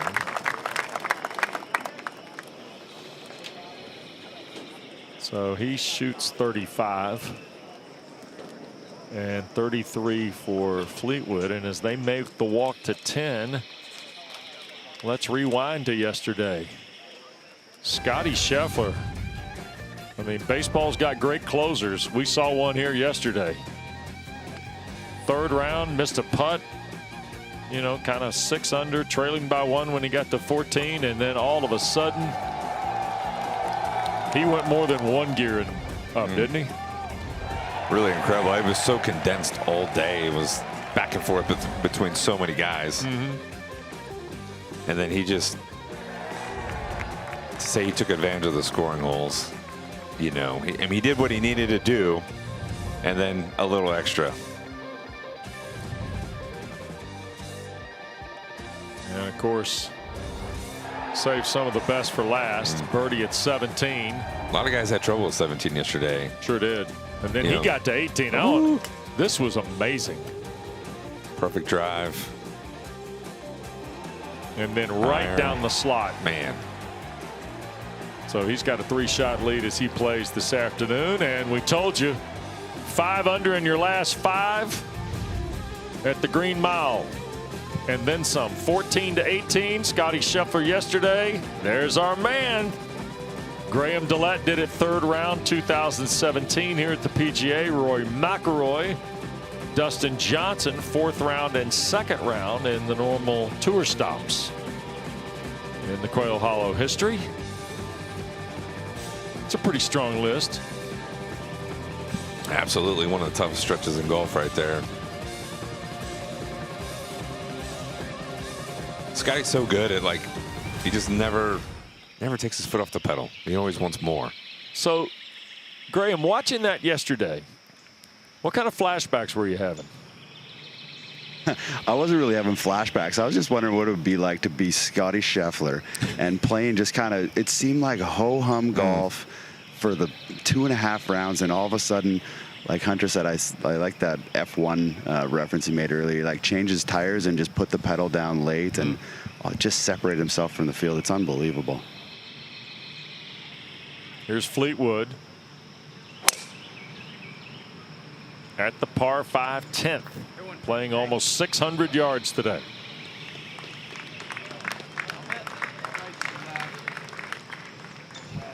be in the fairway.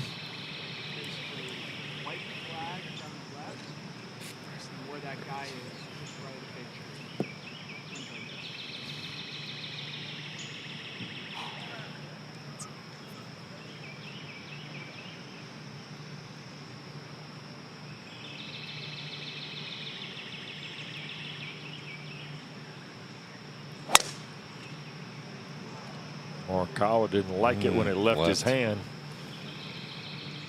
And that's going to be in the rough in front of the bunker. And not a great drive. So we'll step aside. We're on the backside now with our featured group. Collin Morikawa, Tommy Fleetwood. We continue.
Wanamaker Weight Challenge. The Wanamaker Trophy weighs 32 pounds. What weighs more? The Wanamaker Trophy, or this is a perfect one for you, an average 2-year-old child. Yeah, the Wanamaker Trophy is heavier than an average 2-year-old child. It's not heavier than my 2-year-old child, but I would say it's heavier than an average 2-year-old child. That's a weird one. The Wanamaker. I held an average 2-year-old. I've never held the Wanamaker, but like, I feel like the Wanamaker looks more difficult to lift. What weighs more? The Wanamaker Trophy or an empty keg of beer? I'm going to say an empty keg of beer. That is incorrect. That's a trap question. You're still a good guy, though. Say Wanamaker. That is correct. Felt both those two. Brooks Koepka, kind of the darling of social media last night. And Tommy Fleetwood is hit it in the fairway. Collin Morikawa in the left rough as we start the backside here at Quail Hollow. Long par 5. We saw Jordan Spieth eagle this the other day to start the day. Oh, 2 massive shots. Yeah, perfect shots. Yep. If they're about 6 feet and rolled it in.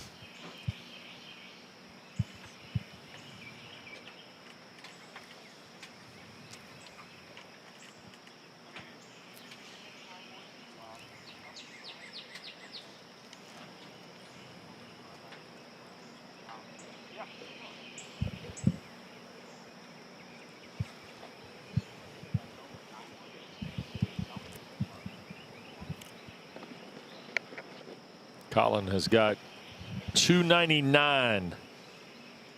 Yeah, and his ball really nested down here in the rough. It's not a great lie at all. I mean, there's no chance to get anywhere near the green. It's nothing but a layup. You just have to avoid that bunker that's about 50, 60 yards out. Leaves you a really awkward distance.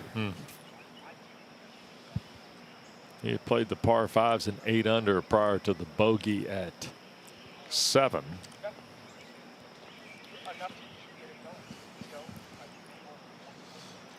And Joe Griner's trying to get him all locked in here for this shot.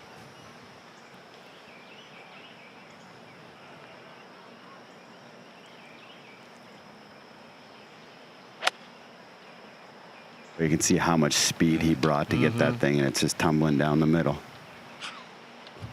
Yeah, smart shot. I think he was thinking about trying to get creative with that 9-wood and scoot it down there. And I think Joe's like, hey, you're a great wedge player. Let's just get it down there. Let's not make this so difficult.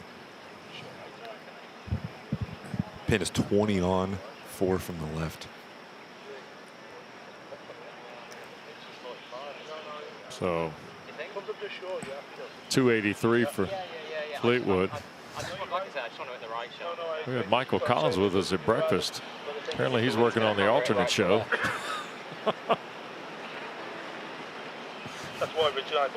America's caddy, Hunter, Michael Collins. Familiar with his work, I'm sure. Oh, yeah. Everyone is. America's guest. Dillette, is he cutting in on you and Cratchit today? Just trying to keep my distance from old MC here today. 263 front edge. It does play down a bit. He's got 283 all the way back to the hole. It's down about 8 from here. So he was in between 2 different fairway woods. I'm not sure what he ended up going with.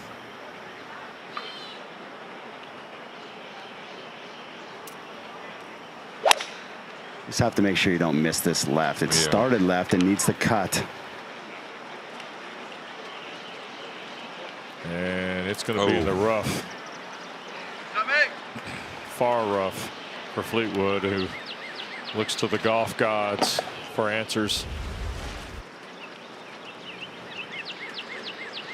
Thought about it. He knows he's just got nothing over left. Got nothing over there. That pin is only 4. He's got to hit it over the bunker, out of the rough. That ball just went straight down. He won't be able to stop it at all. Well, don't forget, this is the spot. If you want to follow the rest of this, you'll get exclusive coverage at 1 o'clock coming over on CBS, but you'll get feature groups. You got McIlroy and Schauffele now coming up this afternoon. At 2 o'clock, you get Tony Finau and Bryson DeChambeau. That will be with George Savarica, Scott Verplank, and the great amateur Steve Scott. John Rahm and Siwoo Kim. Will Haskett, Brendan DeYoung, and Ned Michaels will take care of you there. And don't forget featured holes all afternoon. Stephen Watson, Justin Kutcher, Mark Donaldson, Jane Crafter's involved, Jeff Ogilvy, John McGinnis, Susie Whaley, and Gary Christian. Terrific colleagues we've had this week on ESPN Plus for our featured groups and whole coverage of this 107th PGA Championship. Been a pleasure to work with all these folks this week here in Charlotte.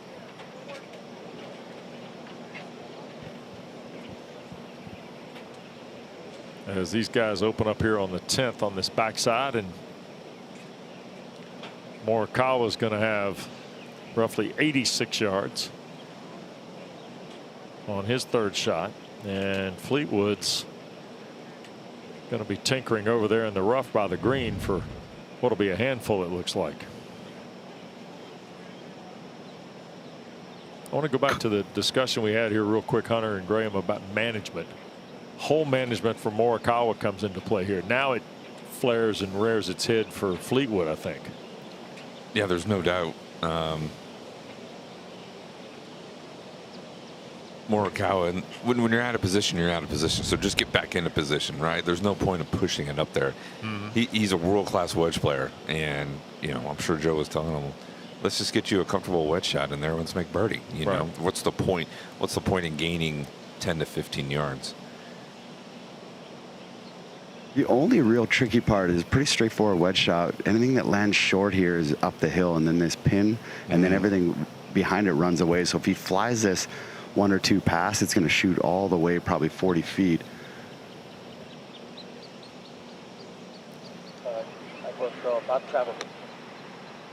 He brought this in low and landing well short, trying to skip it back there.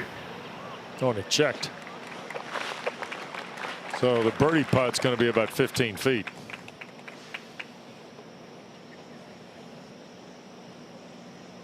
Now the degree of difficulty on this one over here in the left rough looks significant. Yeah, it's pretty easy to dump this in the bunker if you try to get cute with it. So you just expect this 15, 20 feet past the hole and just play it safe. Kind of used all your magic dust on the shot in the water at 7. They kicked out to the green and made the eagle. Yeah, and after that, you really can't complain too much about bad breaks or bad bounces. You just got to keep your mouth shut and just be like, just hit better shots. Let's just focus on hitting better shots. Let's not count on any breaks today. So this is at 70 feet for Fleetwood. And that's exactly what he's done. He took his medicine, guys. Yeah.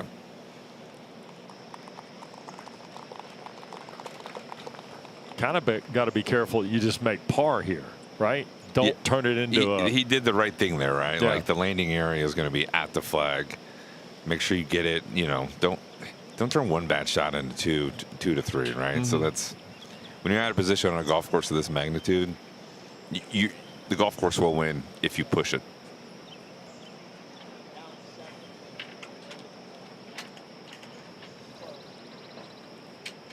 So Sam Burns goes 31 on the front and bogeyed 9 to shoot the 31. I think Max Homa went out in 30 the other day. Is that right? Yeah, 30 on the back. Yeah. Yeah.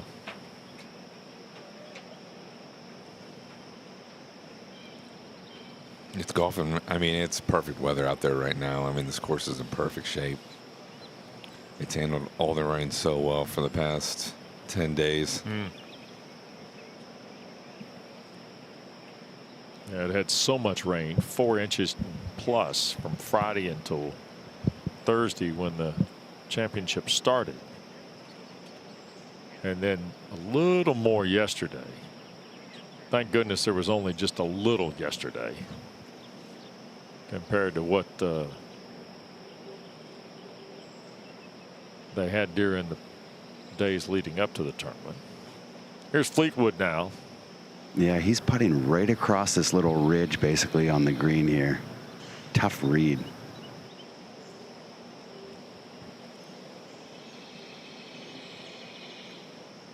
Tries to ride the ridge and just misses. But that's left for the par.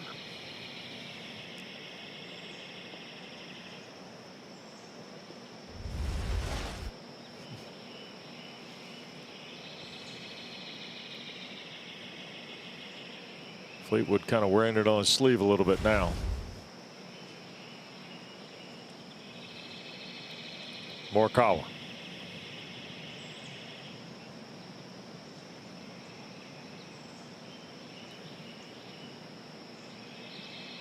Didn't turn for him. That'll be a 5.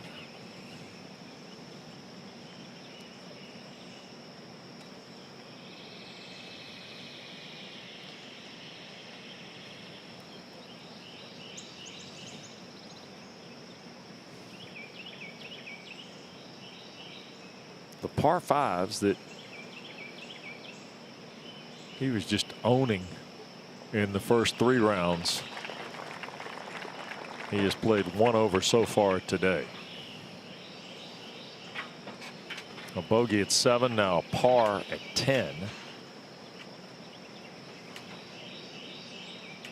Yeah, he's even par, but he feels like he's 3 or 4 over right now, doesn't it? I mean, he's just his distance control's been a little bit off. Hasn't been able to get up and down a few times. Just, you know.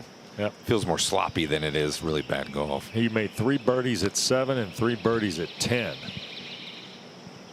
Fleetwood for par, and he'll roll his in. So everybody holds here after their 10th hole.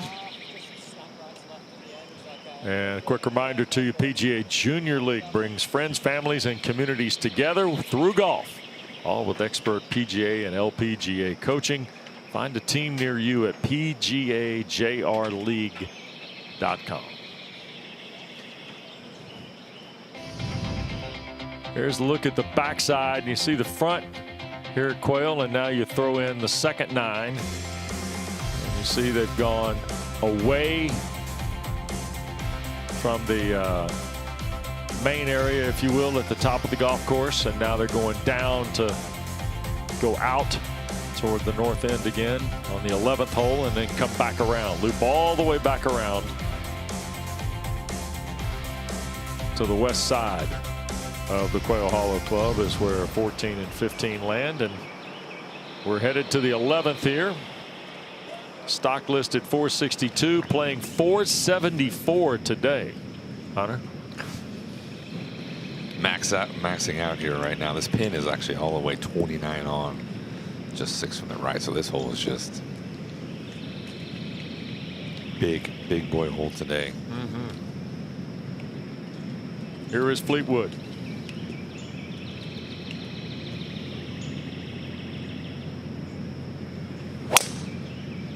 About 320-ish to carry those bunkers on the left. Everyone's going to be going up to the right, trying to draw back into the middle of the fairway. It's going to bounce in there. It's going to be close between that first cut and the rough. Yep. Small fairway left. All the way to the dark base tree. Base tree opens. Small fairway.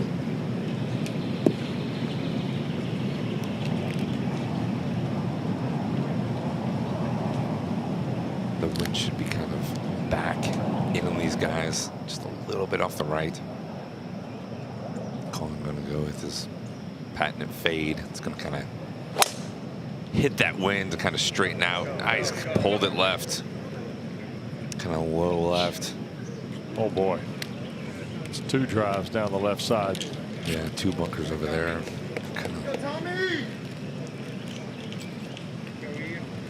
So we got 1 to the right and 1 to the left here at the 11th. Par 4 will continue to mold.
Being on the Corebridge financial team is an extreme honor. To be able to represent our organization of PGA professionals and associates.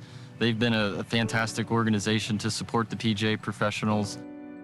Us 20 guys, we're representing 30,000 people. It means the world to us. My wife and kids were in the clubhouse. My wife had sent me a picture, and Scotty Schauffele was playing with my kids on the ground. Just to have those experiences is incredible.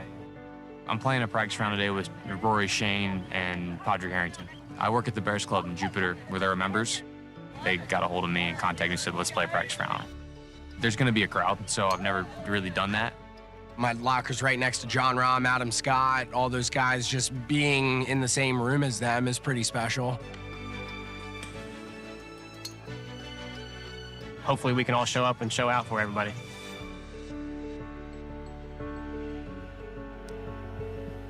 Those 20 guys that are on the Corebridge Financial PGA team, that's an unbelievable piece of this PGA Championship every year. And You see the drives. Collin Morikawa is going to be in the bunker on the left side. He's got about 203 to the stick. Tommy Fleetwood in the right rough a step.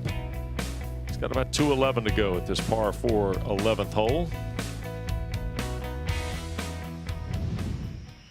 And look at Morikawa over on the left side. We're going through the numbers here, and Billy Kratzer looks at me. He goes, "There's a lot of big numbers today." This back into the wind, this hole is a beast right now. Yeah, I think this back is going to have a little bite to it this afternoon.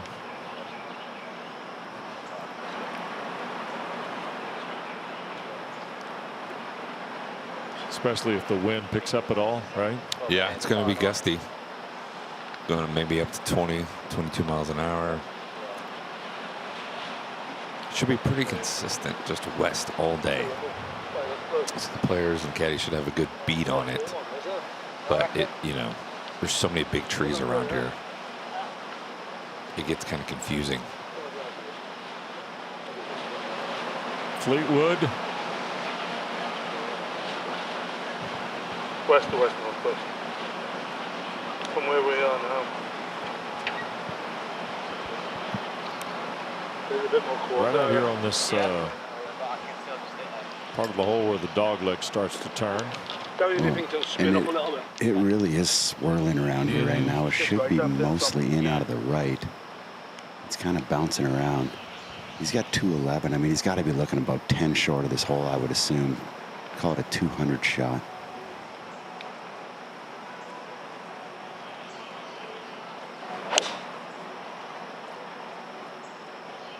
It's a pretty well struck ball, kind of right side of the green. Look at this.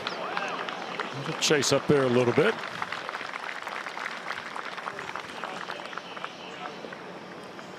So Fleetwood will have that for a birdie try. Big golf hole now for. Well, how about this? 203. This is a 9-wood out of the bunker. The lip is a bit of an issue. Got it out. Big high cut towards the right edge of the green. Look at this. Sit. Sit down. Oh, man. 9-wood, 203 out of the bunker, Hunter. That was sweet. Had a great angle of that. We were able to see it really just jump off the face out of the sand. Seemed like a lot of club, and it kind of was, but I think they liked that 9-wood with its height, being able to hit it just straight up in the air, hoping to hit some of that wind. But really a good shot. You know, not a terrible spot to be, right just over the green here. What do you guys think about the change in logic here? We're seeing less hybrids, more 7, 8, 9 woods now. I mean, what would be the thinking, Hunter? I love it. It makes total sense to me.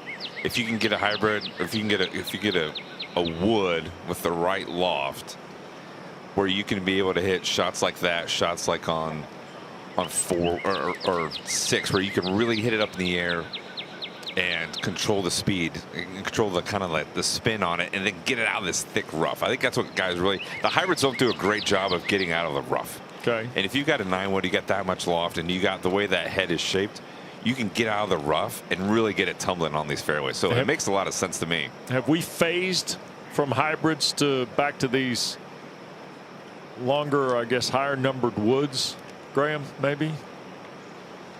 You know, if it was up to me, I'd say no hybrids at all. You look at a guy like Adam Scott, who used to hit these towering 2-irons. Now everybody can hit those shots, and it kind of took his advantage away. So I'm all for no hybrids. Okay. Tommy Fleetwood, by the way, 35-foot putt awaits him here at the 11th. And Morikawa is about 10 yards away for a chip shot.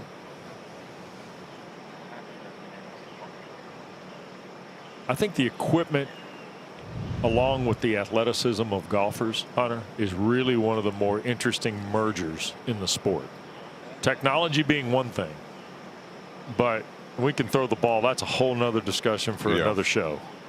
But the technology and the equipment and the athleticism we're seeing in the player I think everyone makes a pretty good iron nowadays. You know, it's really about finding a driver you love, that you trust, that's consistent, right? I mean, that is that's a challenge, because drivers do change about every year or so, and guys are, you know, but man, once you find a driver you love, everyone makes really good irons, but you want to control your driver in what that is, because as we've seen this week, if you're driving it well, you're putting the ball in the fairway, you're going to score out here. You want to score in major championships, you got to hit it long, and you got to hit it straight. You don't want to be hitting on the rough all day. It's going to be way too challenging. Yeah, and I think you take all the equipment and blend that with guys who are really, really good athletes. Oh man, they're just so athletic now, and the distance matters. Yeah. You know, guys are swinging at it, and they're swinging at it hard. We know so much more about the golf swing, and I think teachers are a lot better now. Before it was just sort of philosophy, but now teachers are giving facts to these players. Yeah. Here's Morikawa now from the back. Trying to kill it. Going to slide by. Yeah, I think that's why they hit that 9, where they thought, you know, if we hit it long, that's not a bad shot. It's going to slow down pretty quickly.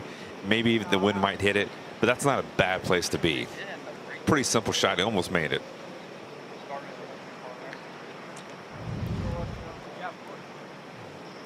Here's what we can show you about Tommy Fleetwood's putt. Not much difference between whether you want to be firm with it or lag it. It's actually pretty straight for a putt that's 35 feet. And there's not much in it, which is probably going to confuse him a little bit.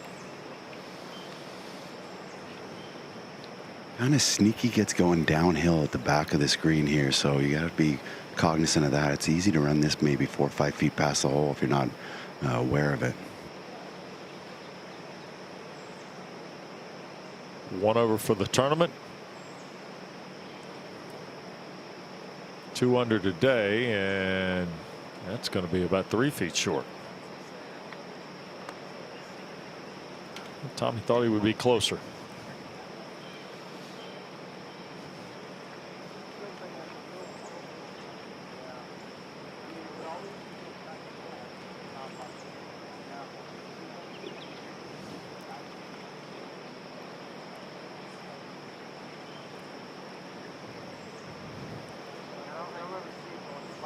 Joe Greiner went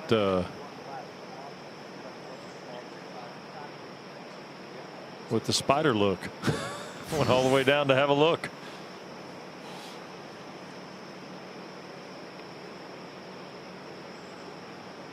Well, Collin would have liked to have seen that last bit of putt there from Tommy and learned a little bit, but there's not too much in this.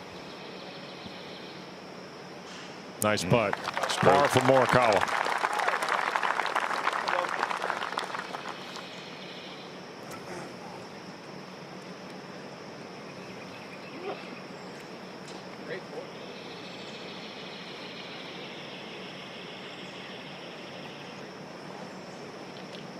Now Fleetwood to answer one for his own right.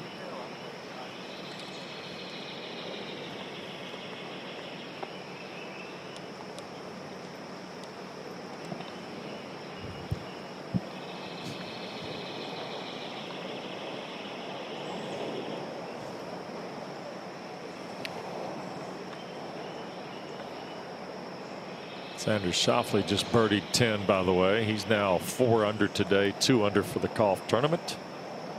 T23.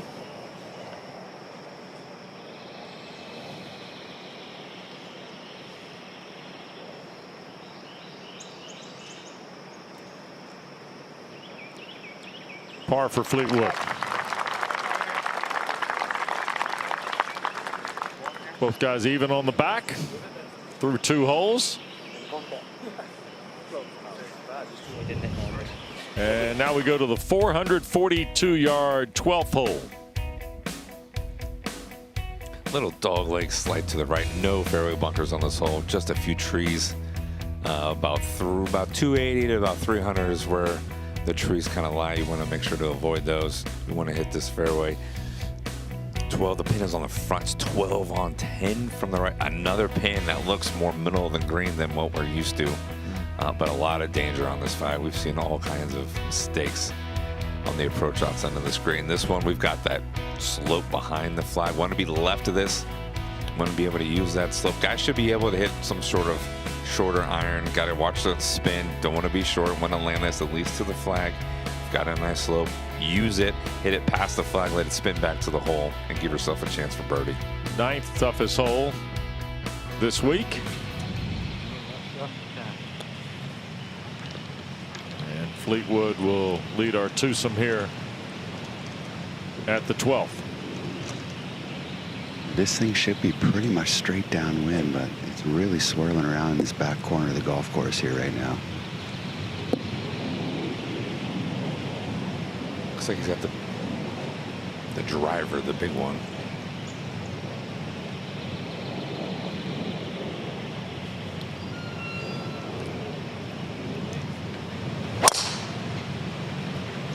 It's up the left side a little bit, but it should find the fairway. Very good drive. Yep. Yeah, perfect. Tight fairway, left edge of green side bunker to left edge of hole number 13's bunker. Straight down.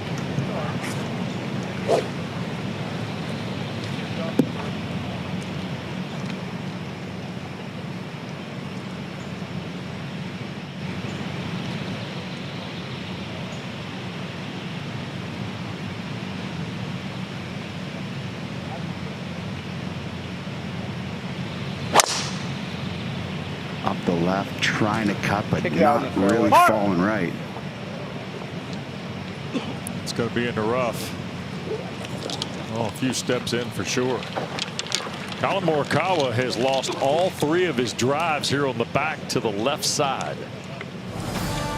And as we tee off on the 12th, we've seen both guys kind of wearing it on the sleeve here on a Sunday at Quail Hollow. 107th PGA Championship feature group coverage continues in a moment.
Collin Morikawa looking for his 3rd victory, his first major. Oh, what a shot! And Morikawa makes birdie. Looks like a wow. It's sure brilliant, Nick. wow. It's brilliant. Absolutely brilliant. And perhaps just hit the shot of his life. And a California kid is the new star in the game of golf. Collin Morikawa, 4th in the world rankings, 11th in the FedEx Cup race. You see in majors, he's got 2 wins. Of course, Harding Park and Royal St. George's, 9 top 10s. And he is grinding here in 2025. He's already over $6 million in winnings. and was top 20 last week. He was T10 at the Players and second at Bay Hill, but no wins, and a guy who has an expectation to win and win regularly on the PGA Tour. And we talked about at the top today the change to caddy Joe Greiner, and we're starting to see some of that maturation of that relationship that's only in its second event connect here today. But here on the backside, he's hit 3 straight drives in the left rough, Hunter. It's been tricky for him. Been good most of the day, but now all of a sudden he's got a little thing going left. Yeah, he's the leader on tour in hitting fairways, so a little strange for someone that good missed 3 straight drives to the left. So he's obviously something's bothering him, but you never, golf's a difficult sport, right? You miss a few putts, all of a sudden that affects your drive. So a good shot here, a good putt, all of a sudden he might be hitting it straight again. Mm-hmm. You see he's 127 to the pin, 117 from the fairway for Tommy Fleetwood, Graham. Yeah, and Collin definitely has to chase this thing up. So judging the distance is going to be really difficult. Anything that lands short here in that collar, they've just been soft. Cannot fly this all the way to the green, I don't think.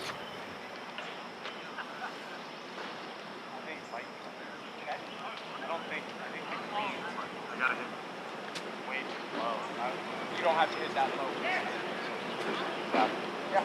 So then try to make it 5 yards.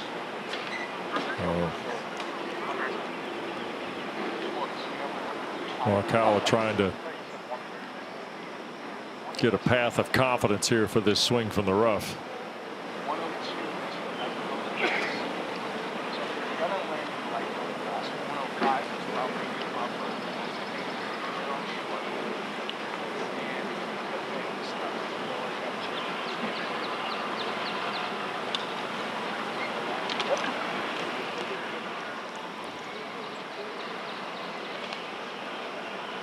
Ball well back in his stance, hands forward. Down. Look at this, wants it to get on the ground. You see why, it just shoots across. And through. Rough to rough.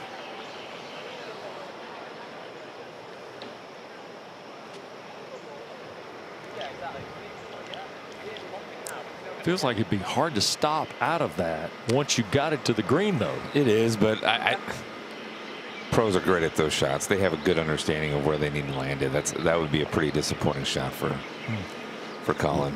This wind blowing now as hard as it has all day. There was a huge gust. This is a full lob wedge here for Tommy, just left of the hole.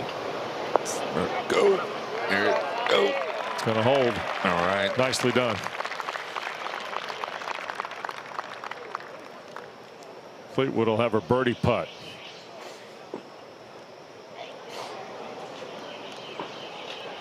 Morikawa going to have a little more work. Feels like he's in full scramble mode now, Hunter, yeah, here on the back, right? He definitely. I mean, he was so in control of that front 9, right? Birdie the first 2 holes. Yep. Looks like he's just cruising. Hit another fairway on 3. Then he flies the green. Doesn't get up and down. Yeah, he's just out of sorts, right? And it's amazing how the mental side, or missing a few putts, or not getting up and down, all of a sudden affects your driver, and all of a sudden you start overthinking and getting down on yourself a little bit. It's the challenging part of being a professional golfer. It's the day in and day out. It's the months of doing this stuff that really wears on you. It's just not today. It's kind of an accumulation of all these things. So. Yeah. He's really having a great year, and it's just coming down to a few chips and a few moments for him. Tommy Fleetwood's round is punctuated by a ricochet eagle at 7. And he's trying to keep it going here at the 12th. This will be his first real honest to goodness look at a birdie. He missed a 9-foot putt at 8. Ended up taking par. This will be his first honest look at a birdie since that miss, following the dramatic eagle. Yeah. Meanwhile, Morikawa's got his hands full here. It looks to be a lot in this. Yeah, that's exactly right. He's got a He's got to find his landing area. Does he want to? He's out of the thick rough. You know, first thing you got to do is find out where do you want to land it, right? Do you want to land it kind of into the hill, a little something running, or do you want to fly it over that into something a little bit flatter? Also feels like it's got, once it gets on the ground, it's going to move too. Yeah, it's going to go left for sure. Keep on going. That's not bad. It's pretty good from there. Yep, not bad.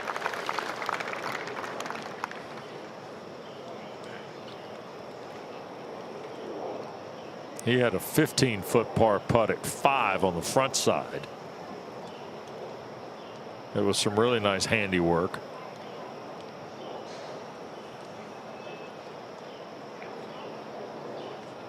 After we've seen him take it over the green here 3-4 times. Yeah, he is. And he's missed a few short putts. You know, I mean, it's the challenge of professional golf is, I mean, he could easily be 5 under right now the way he's hit it, but it's just not happening for him. Yeah, missed the 5-foot par putt at 9. Yeah. Here's Fleetwood now. Yeah, just a little bit of left to right, slightly uphill. A really good to be putting from.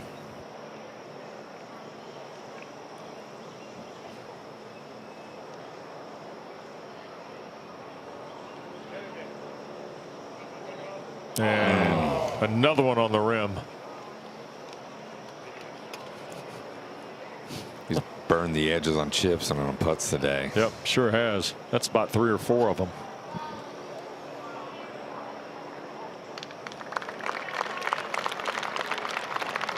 I'm afraid it might be one of those days, Tommy.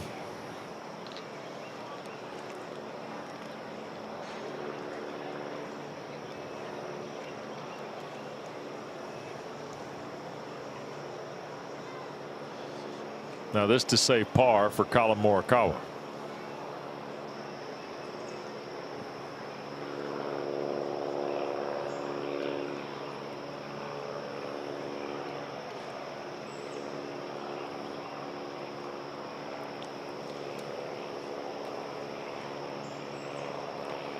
Great angle here.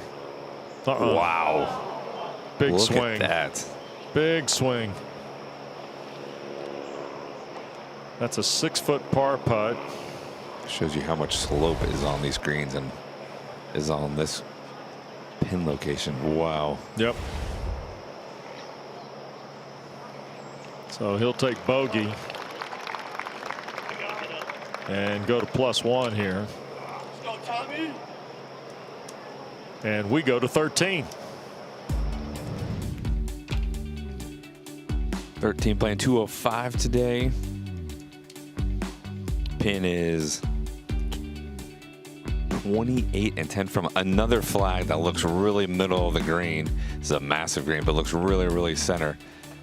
Guys are going to be, this is actually a pretty green light flag for, I would say, everyone. I mean, this don't want to be short, shouldn't really be in play. Right really shouldn't be in play. The only, I think the thing that could be is left can kind of come into play. It's really easy to kind of pull this shot, kind of push it and kind of tuck it back all the way back there. But really a green light, a great opportunity for these guys to get another birdie before the short par 4 ahead of them. So it's 9th easiest hole, playing just over par. 3 bogeys for every 1 birdie so far. Plays up 6. I mean, I think it is more challenging when you're hitting to such an elevated green. That definitely makes you want to kind of lift up a little bit, kind of see where it is, get it as high as you can. Wind become a factor again here, Graham? Yeah, no question. It's blowing harder than it has all day. And then also Ian Finnis, I was talking to him walking up this last fairway, and he said this wind's a total guessing game right now. It's just swirling all over the place. Now we've got 2 graphics on screen here. The wind up top at 16 miles an hour, blowing kind of almost easterly, and then at ground level on the tee, it's about a third of that, going maybe kind of more toward the northeasterly direction. So they are dealing with variables down there that they haven't had all week. Well, and the wind forecast was for west-southwest, so almost the opposite of what they were expecting here today.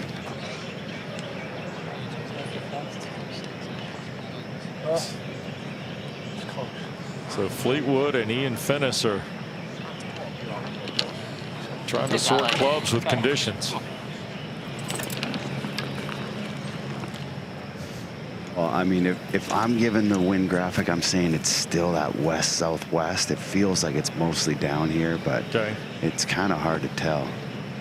Yeah, you realize how low these guys are with that tee box, especially. Look at all those trees on the right side. I mean, they really have a hard time feeling anything. They're going to have to find some sort of marker flag up by the green, even past it, to kind of go off of. It's a 6-iron, and as Hunter said, probably the most accessible pin on this golf course. I mean, it's hard to stop anything on this green, so everything goes to the back edge anyways. And up the right side. That'll be a longish putt. Going straight at it. Anything I'd have left to right in it. You are going. But on the green nonetheless. Right at it, just right in it, if anything. Better than the alternative. Trying to land it, I would say 204 is perfect where I have close with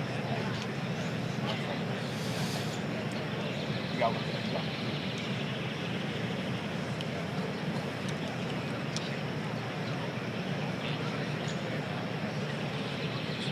And this also a 6-iron.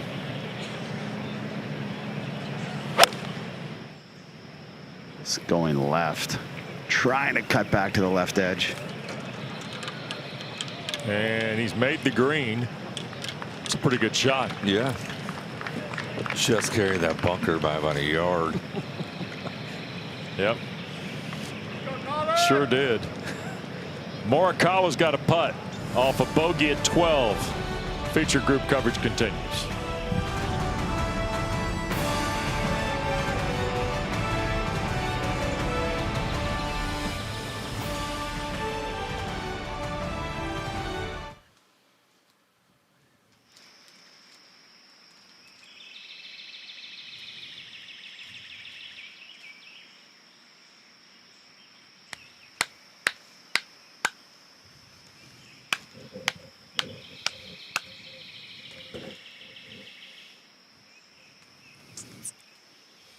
Okay.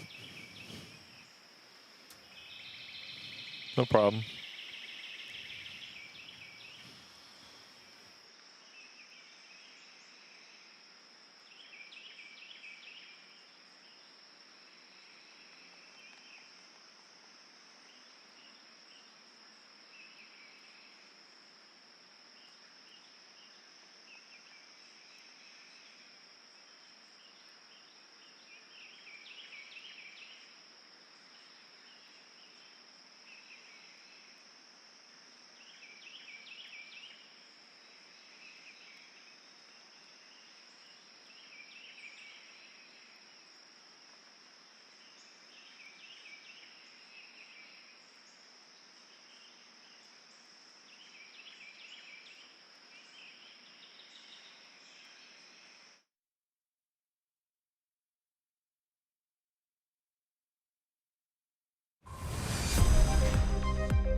There are thousands of golf tournaments.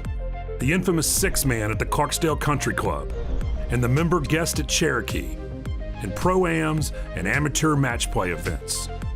But really, there are only 4 golf tournaments. Xander with victory at Valhalla. Bryson DeChambeau, another U.S. Open championship. And the champion golfer of the year. McIlroy has his masterpiece. This is the PGA Championship. I'm going to take Wright Thompson's word on the 6-man at Clarksdale. Okay. I don't know. The Cherokee member guest, yeah, that's fairly strong, but there really are 4 golf tournaments and the majors. And we got one here, the 107th PGA. We're at Quail Hollow Club in Charlotte. Mr. Harris and his folks have done a phenomenal job welcoming golf's elite here to the Queen City this week. And the wind is going to be the Sunday story. You can start to see it building here, Graham, as we play the 12th. Yeah, just slowly, as we kind of made the turn, just picking up kind of 2 to 3 miles an hour. Seems like every hole here right now. Yeah. And this is without a doubt the strongest it's been all day. Tommy Fleetwood's got a putt of 36 feet. Collin Morikawa looking at about 24. I think I'd rather have Tommy's kind of back up the hill a little right to left.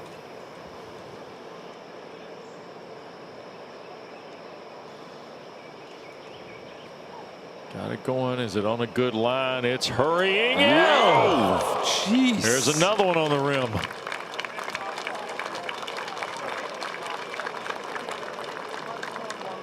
If the hole were an inch wider all the way around, Hunter, well, we'd all be better putters, that's for sure.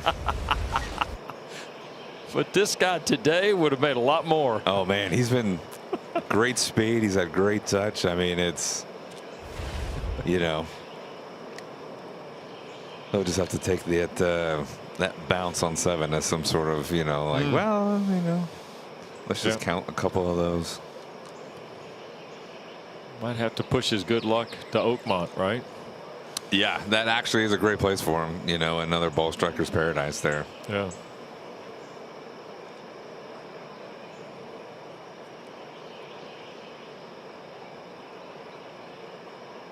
Morikawa for his birdie. Go. Yes, yes sir. Hadn't had one since 8. It's his 4th of the day. Take him back to even on the afternoon. 3 over for the tournament. Perfect timing for him. Got a reachable par 4 next, par 5 after that. Put a little momentum, put a smile on his face. Walk a little taller, walk a little quicker. Needed some momentum to turn there. It was a great putt.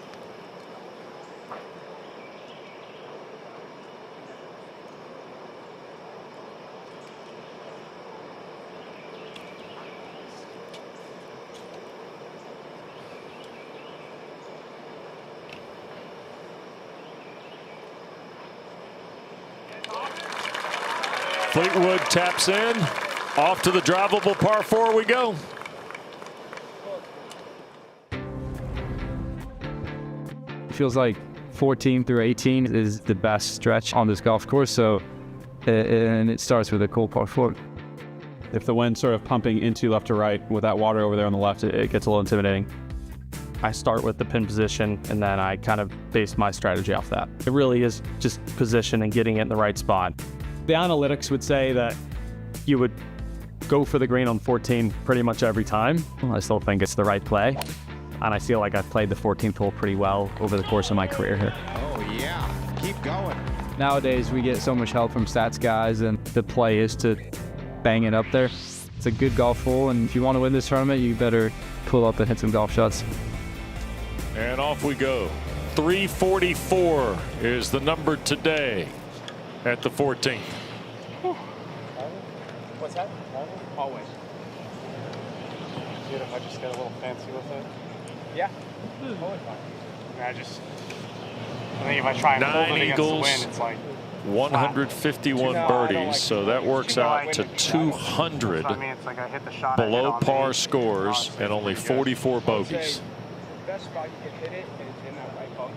I'm sorry, 160 below par scores, 44 bogeys.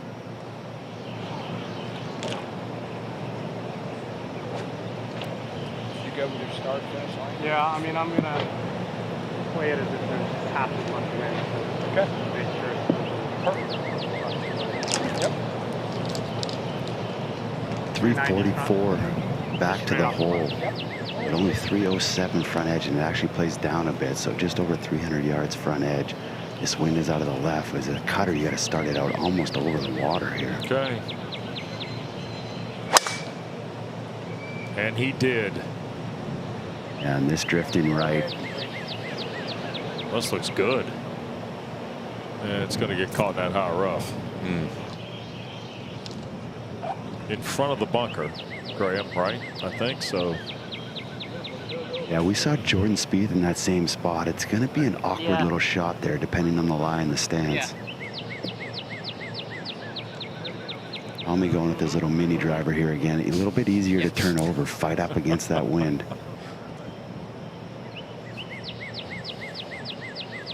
wind kind of off the left. This is where the wind's really tricky. You know, if it says it's hurting just a little bit, but if it switches and it helps a little bit, man, that's a huge difference.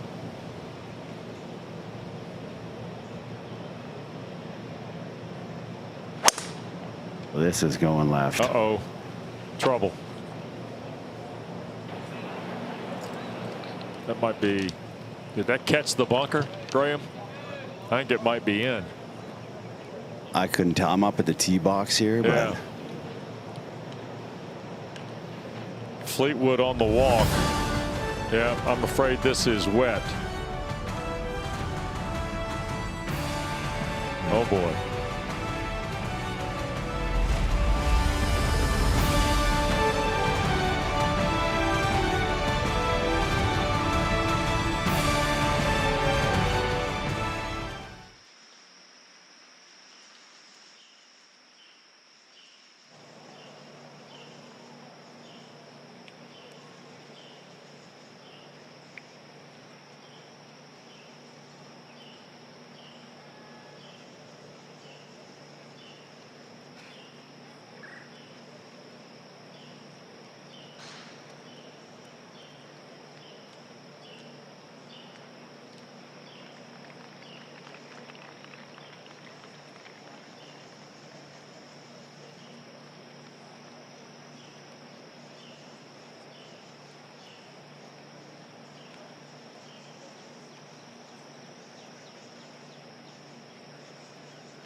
Well, Tommy Fleetwood jerked his tee shot into the water here at the par 4 14th.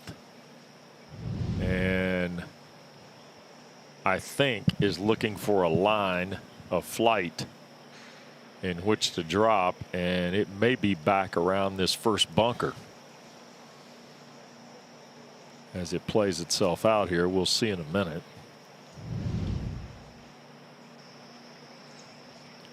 Line of flight might put him back at about 90-some yards. Remember, there's a rule official on every hole until we get to the final 3 groups this afternoon. There'll be an official walking at that point with each group. And that's exactly what's happened. They've come back to the line of flight somewhere along the line, Graham, of 100 yards and change, I think, to the hole. Yeah, and the marshal, he really wanted him to drop up way up by the front bunker here, but Tommy didn't think it was the right place, but he really wanted him to drop up there. So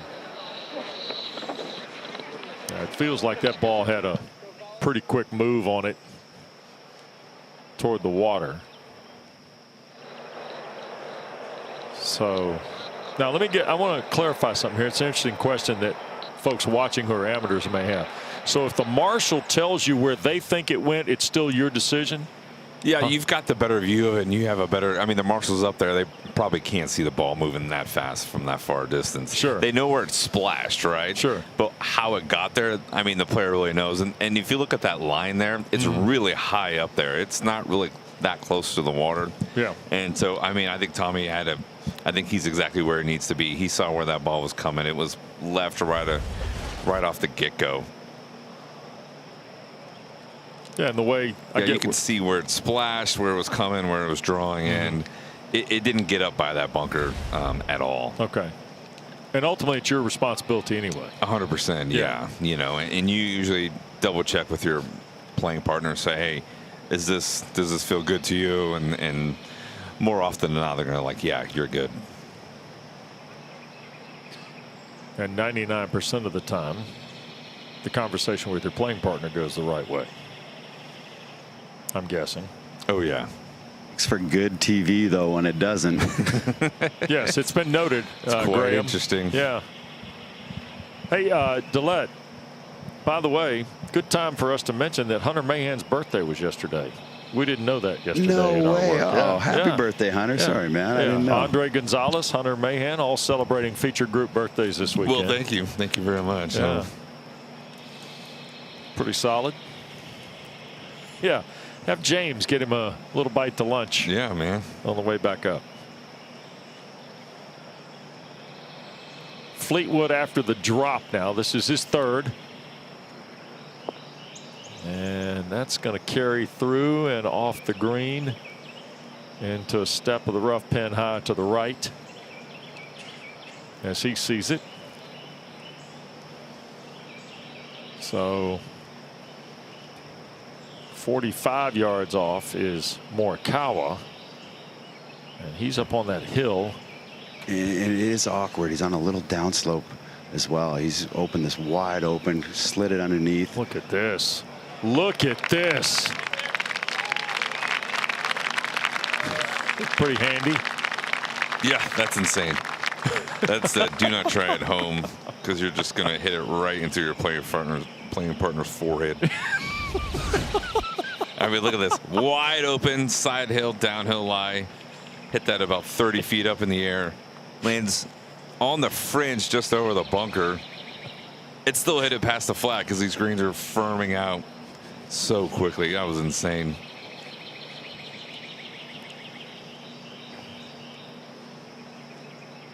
He's like, please, please, please, please. Sit. No, sit.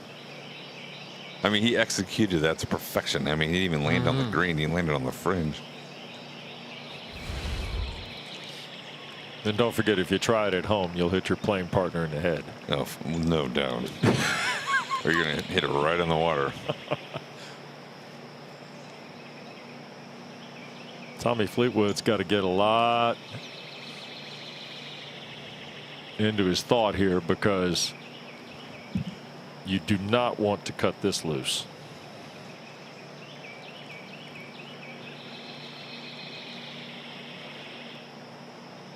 He's going to pitch this onto a little upslope, but then it's going to start running away. And there it goes. That's well done from there.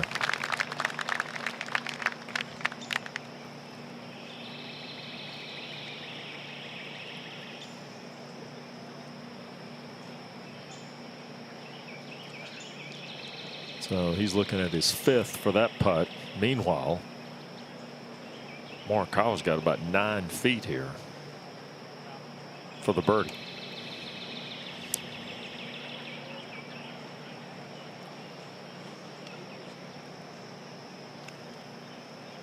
And we've got about a half hour left in our coverage. We will be off at 1 o'clock.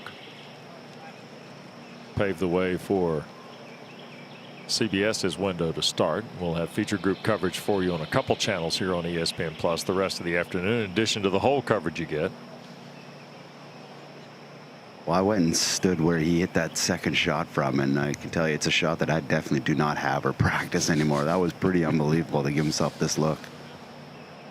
See if he can capitalize. And he does. They're up and downs, and then there's that one. There's no question. Someone in that last group is going to pay a lot of money for that up and down. 1 under on the day, 2 over for the championship. 5th birdie of the day for Morikawa, who's also had 4 bogeys. Fleetwood now for bogey after a ball in the water off the tee.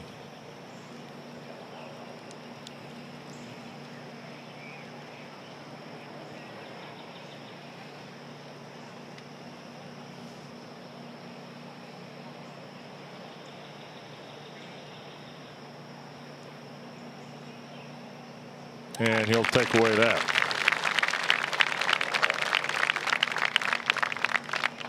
First misstep of the back 9 for Tommy Fleetwood. Returns him to 2 over. and -1 on the day. That'll take us to 15. Playing a tidy 586 today, Hunter. Tidy is right, 586. Got the bunkers on the right side you're trying to avoid. Just bombing it down there. You love to hit a nice high draw.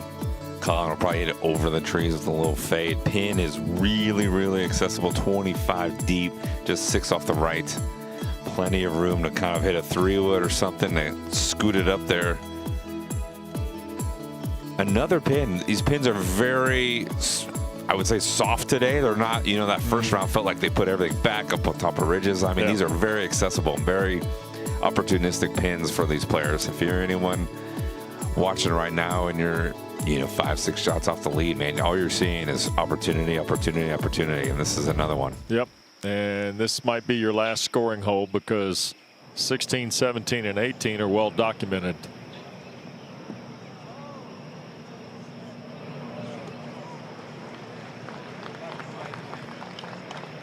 And here at 15, Collin Morikawa will get the first crack at it.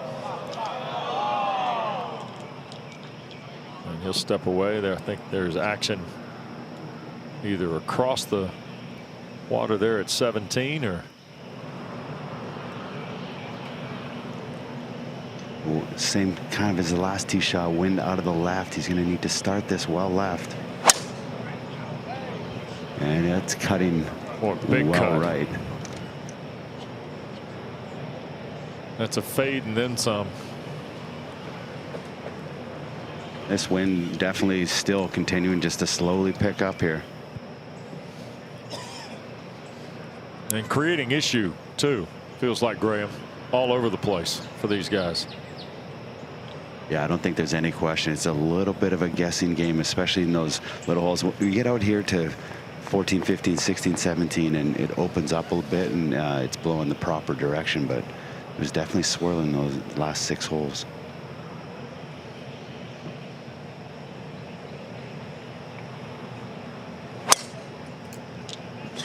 And this ball hit on a better line towards that right bunker. It's 310 to that bunker today. And Tommy Fleetwood in that neighborhood. So they start the walk here at 15, the par 5. Playing nearly 590 yards today at Quail Hollow Club in Charlotte.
I did a good job the first 2 days of scrambling and posting a good score when I didn't really play my best. Scoring on 14 and 15 coming down the stretch with the green mile ahead. And now he needs to buckle up. There are 3 really challenging holes, and I gave myself 3 good looks, which is really all you can ask for. That's the look right there. Birdie time for Scotty Schauffele. #1 in the world, and there's a reason why. Coming down the stretch, I just had a really good finish, and then felt like the last 2 holes I really stole a couple shots there. They haven't seen anybody play the last 5 around here like that since Graham DeLette. Scotty Scheffler takes a 3-shot lead into his 2:40 tee time this afternoon over on CBS with Alex Noren, Davis Riley, JT Poston, John Rahm, Siwoo Kim, Johnny Vegas. You can see all the guys at 2 o'clock and after. And don't forget the PGA Championship and the PGA of America. And we are thankful for the more than 30,000 PGA of America golf professionals who welcome you back to the 2025 PGA Championship. We love this game. All right, Mr. DeLette, what do you see over there? Well, Collin's ball not sitting very good. He's got over 300 yards in, and it's going to have to be a layup. But that water is an issue if this ball comes out kind of low and dead. Okay. 55.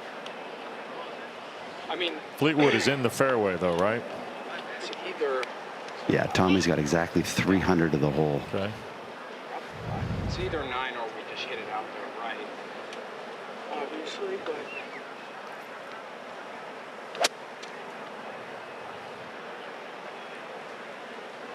You see the scoring layout today: 9 birdies, 6 pars, 1 bogey. Okay, perfect. Going. Keep it in play here, right? Get back into This is his position. 9-wood again, and this is exactly why he put it in the bag here this week, is to get out of lies like this. But this is taking a tiny bit of a risk here, trying to carry the water here. It came out pretty good, high into the right. Actually through and into the rough. Yeah. So never got close to the water in flight, did it? No, it didn't, but I think he cheated up the right side a little bit in case it came out dead, and then it actually flew out of there pretty good and misjudged. Tommy's got 300. It does play uphill. Wind kind of back in out of the left. It's going to take everything he's got just to get front edge 275.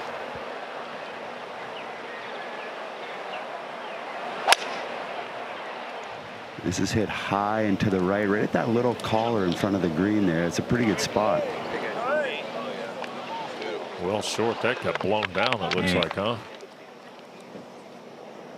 You can see the wind whipping off the shirt of Tommy Fleetwood as they start their walk.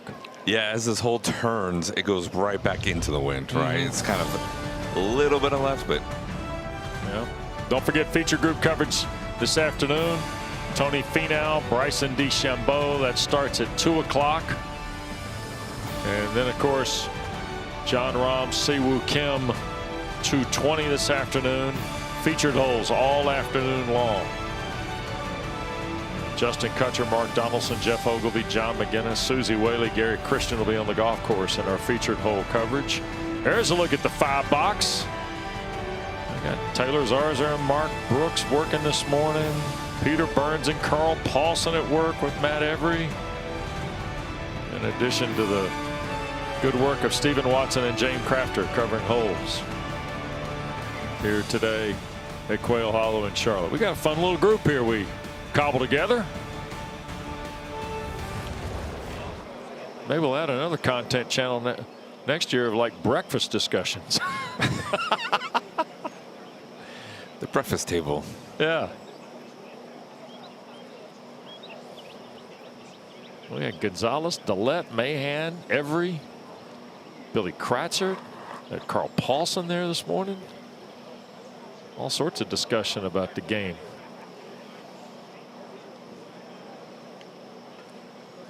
Good conversation. Yay. You see Fleetwood, Morikawa both at +2. They've taken a shot off their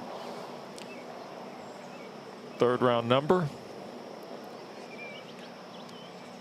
And working hard here at the 15th.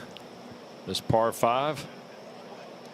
Yeah, it's turning into a stiff wind here, going uphill, and this wind is really humming in their faces. And you saw that shot from Tommy. I mean, he had 275 kind of front edge, and that thing went about 245, 250.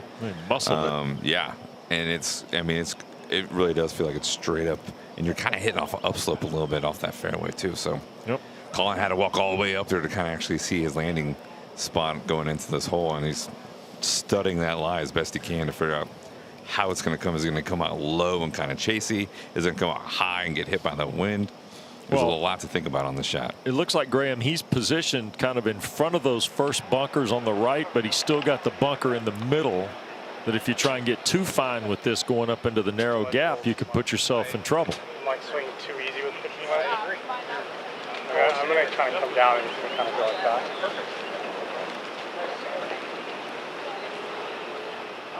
By my math, he's got 129 back to the hole. You got to get it up on the top. He's in a spot where there's been no traffic all week. Pretty heavy lie. He's made good contact, though. It's going a little left of the pin.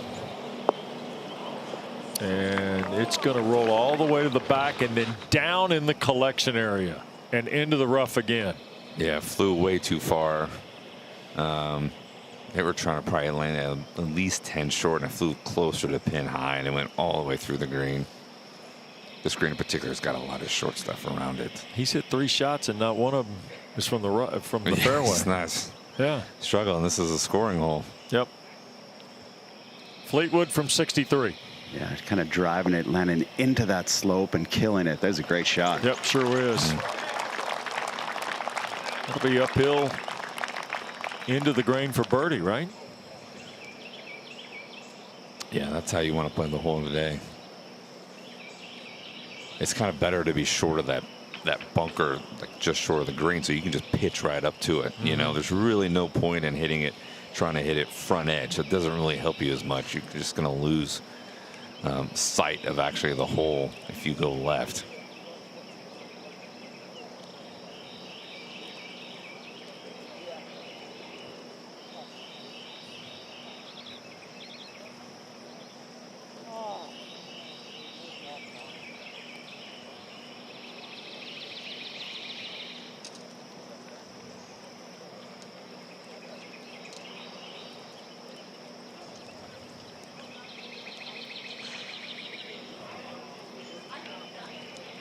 And Morikawa back over here now behind the green.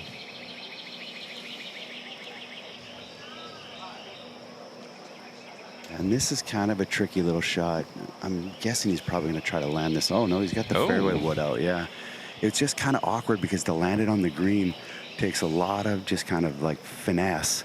We don't really want to bump it into this slope either. So I think this is a pretty smart play. Now, is that the 9 wood or is that closer to like the 3 wood? See if I can get the signal from Griner, but I think you that's hold his up all the 3 fingers. The 9, the 5. You just looked at me and laughed. I flashed him the 3.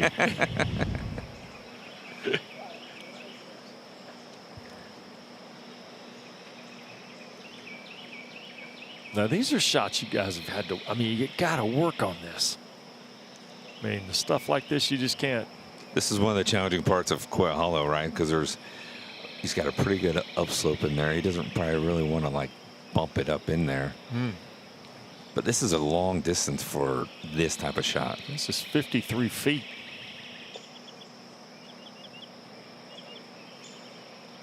Got it rolling. Uh-oh.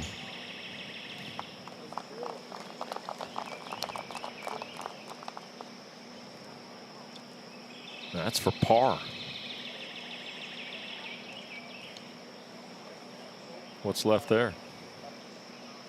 The par 5s that have been so good to him, Hunter and Graham, for the first 3 days, have tortured Morikawa today. It's just been out of position off the tee and then just kind of playing them from behind. Hunter said that earlier. You get the ball in the fairway here, you can attack all 3 of these par 5s. Yep.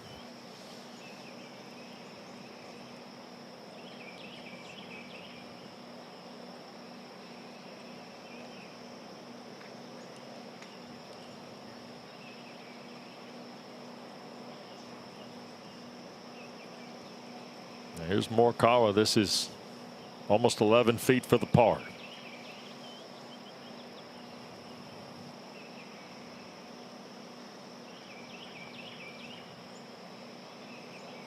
And missed it.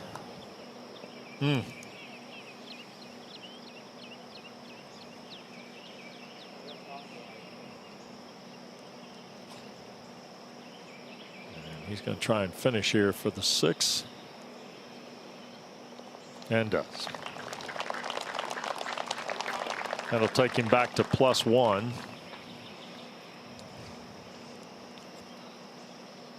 Or back to even, rather, for the day, +3 for the golf tournament. Yeah, finally gets 2 birdies in a row. Then he goes to a par 5, which you're excited about, hoping to make it 3, and then you bogey that. You know, it's just 2 steps forward, 1 steps back. Yep. For Collin right now. Birdie opportunity for Fleetwood here. Nice place to be putting from, that's for sure. They've been looking at this pretty hard, trying to find something. From my vantage point, it's got to move a hair left, but I didn't get right in behind.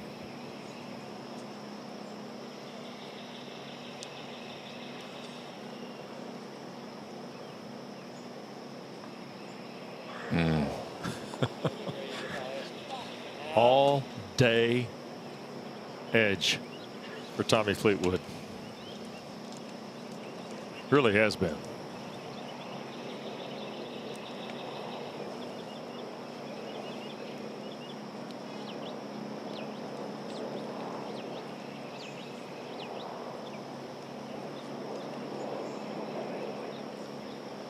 Fleetwood will tap into par.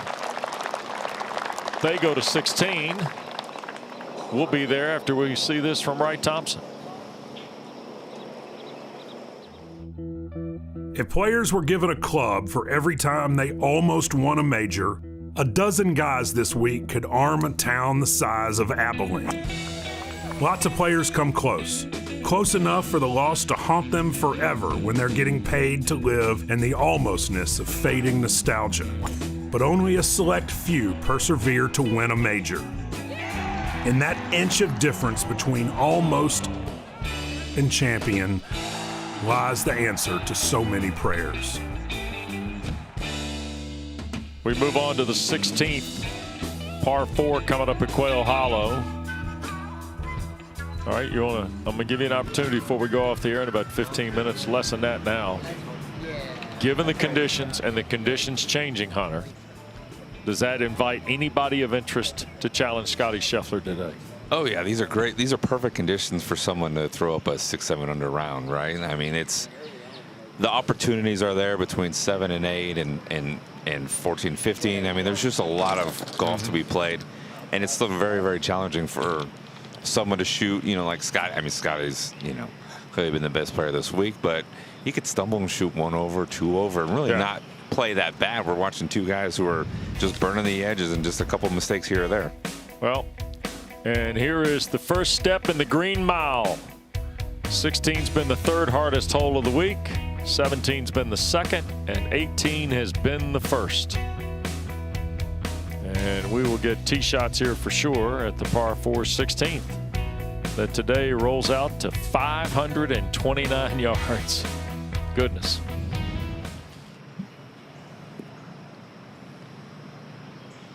Tee shot plays about 8 to 9 yards downhill. Should be helping off the right today, so that'll help the distance concern.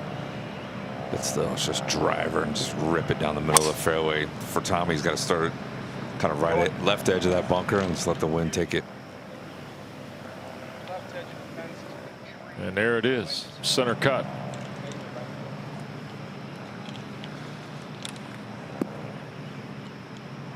So fairway for Fleetwood. Morikawa has not hit a drive in the fairway on the back. That's crazy too, because on that front 9, he seemed like he couldn't miss. He was just hitting those little peeler fades, just cutting back up against the wind. Yeah, this will be, I think, in the fairway.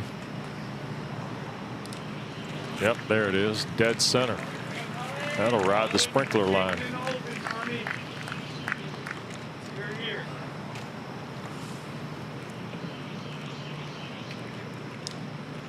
So here's a look at updated version on the Green Mile through 3 rounds of golf. You see more birdies than there were 8 years ago. 88 going into today. There were only 76 through 3 rounds in 2017. More doubles in 2017. More balls in the water. but yet the score higher in 2025. Go figure, huh? What do you make of that? Lots of bogeys, I guess. Just lots of bogeys. It's a hard hole. It's a tough hole. It's awkward. It's a dogleg left to right, but the wind kind of is off the right. Going left, fairway kind of slopes a little bit of right to left, and then you're standing there in the fairway, and the fairway kind of flows right to left, and the wind's coming off the right. I mean, everything's kind of pushing you toward that water. It's just an uncomfortable sort of hole, and it's 540 yards, so it's there's really nothing on your side if you're the player. It's just tough. It's kind of lived up to the hype this week too, by the way. Yeah, no doubt, no doubt. It's just, you just have to hit great shots. There's just nothing you can do. There's no safe play. There's no smart play. It's just execution.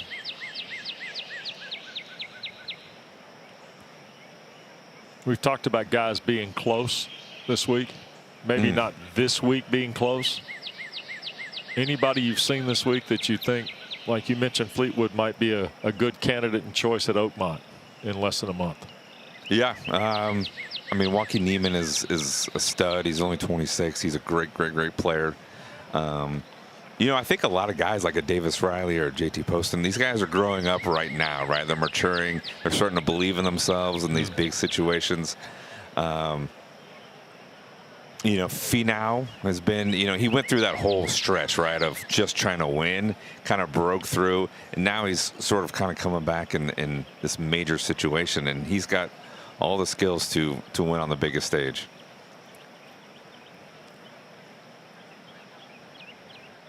Both guys in the fairway here at 16. Morikawa is 193 out, and Fleetwood will be just a couple yards better than that when they arrive to their golf balls.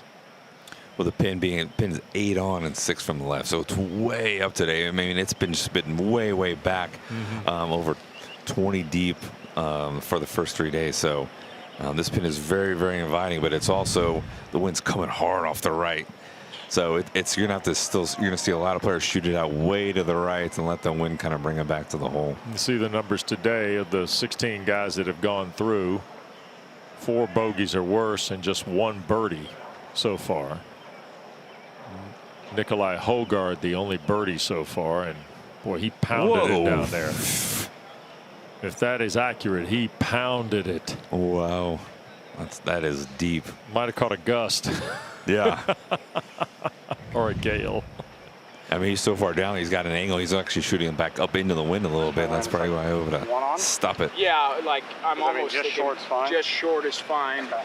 Landing it. Yeah, 1 on them. Yeah, 75 77, to 78. Yeah, that'll be a perfect shot. Landing 78. Okay. 85. Just off the right. Off the right. What are you thinking about doing? I feel like I'm just holding off a 7 under the wind. Holding off a 7 under the wind, Graham, is what Morikawa says. So he's got 193. It plays 5 down. Call that 188. If you're going to cut it against it, I definitely think if it's moving right to left with it, I think it might get a hair of help. So it's almost like you have to hit a full hold, maybe. Trying to land 78, finishing right of it. Just right of the pin, 3 yards right of it. All right, a full, I didn't get the number, but it's a full cut. 180 front edge with the adjusted downhill. Yeah, they wanted to land it right on the front edge. It landed and stayed. Like it landed 3 short. Yeah, just a few yards short of where they were looking. I think they kind of were happy with that, though. It's interesting. We talked about this. It's about communication, learning each other. Graham, you mentioned that Joe Greiner told you Morikawa much more of a field player than he thought. You can still kind of feel the orientation happening today. Yeah, I'd agree with that. Tommy about 4 steps closer here. This is a 7-iron.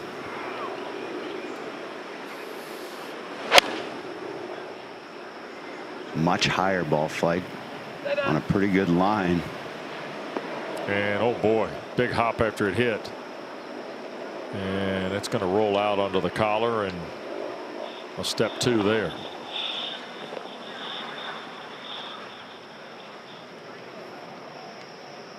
So Fleetwood and Morikawa are both off the green here at the 16th.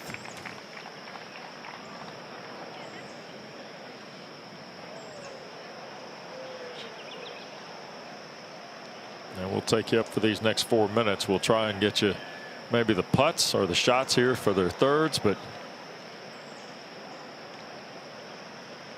and we'll conclude our coverage here, but invite you to stay with ESPN Plus for additional feature group coverage this afternoon. And of course, holes coverage is still underway throughout the afternoon.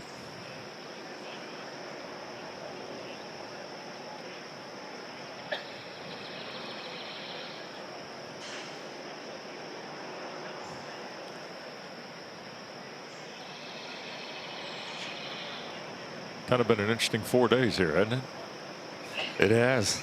It has been interesting. The no names kind of ran the first 2 days. Yeah, like I said, like I think you had thought that the top players, the ones who've been here so much, would have had such an advantage, but it almost felt like the middle guys felt more comfortable here in this major situation than even the top guys, and we're seeing that with Davis Riley, JT Poston, Siwoo Kim up there, you know. Keegan Bradley playing great. So it's a great field. It's a great leaderboard. So much can happen. This golf course has had a great balance of tough holes, but with a lot of great opportunities. And that's what you want in a major. You want to have the chance to be able to shoot a 67, 66, but also have the toughness and the challenges that are going to be coming up 16, 17, and 18. It creates for an incredible amount of drama and an incredible amount of great golf. By the way, Justin Ray's just put something out that's interesting. There are tons of players not yet exempt for the U.S. Open who can play their way in today via the world ranking, which is top 60. Yeah. Siwoo Kim, Cam Davis, Joe Highsmith, Ben Griffin, Eric Cole, all on that list. There's a lot to play for today for and a Johnny lot of Vegas. people. And Johnny Vegas. Wow, how about that? Morikawa on the birdie try, and that runs away to the left. And those Ryder Cup spots are only up to 6 now. You know, it's not up to 10 or even 8. It's only down to 6. So you want to be an auto pick there. You just, you know, nothing's really comfortable anymore. Yep. Fleetwood will give us a long look coming off the collar.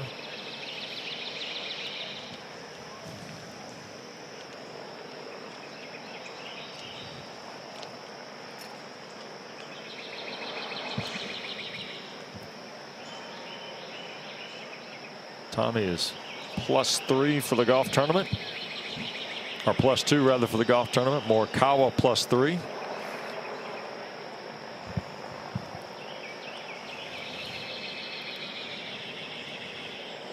There's a little pitch shot with the flag out, and it goes in.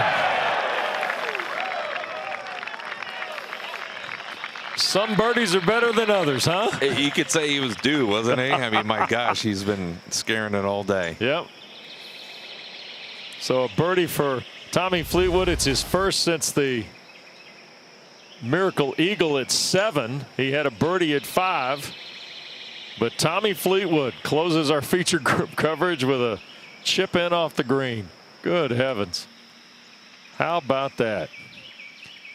Great to be with Hunter Mahan all week here at Quail Hollow for the 107th PGA Championship. Thanks to Ben Ward, our producer, who's joined us, and for Graham Gillette and Hunter Mahan, West Durham, so long.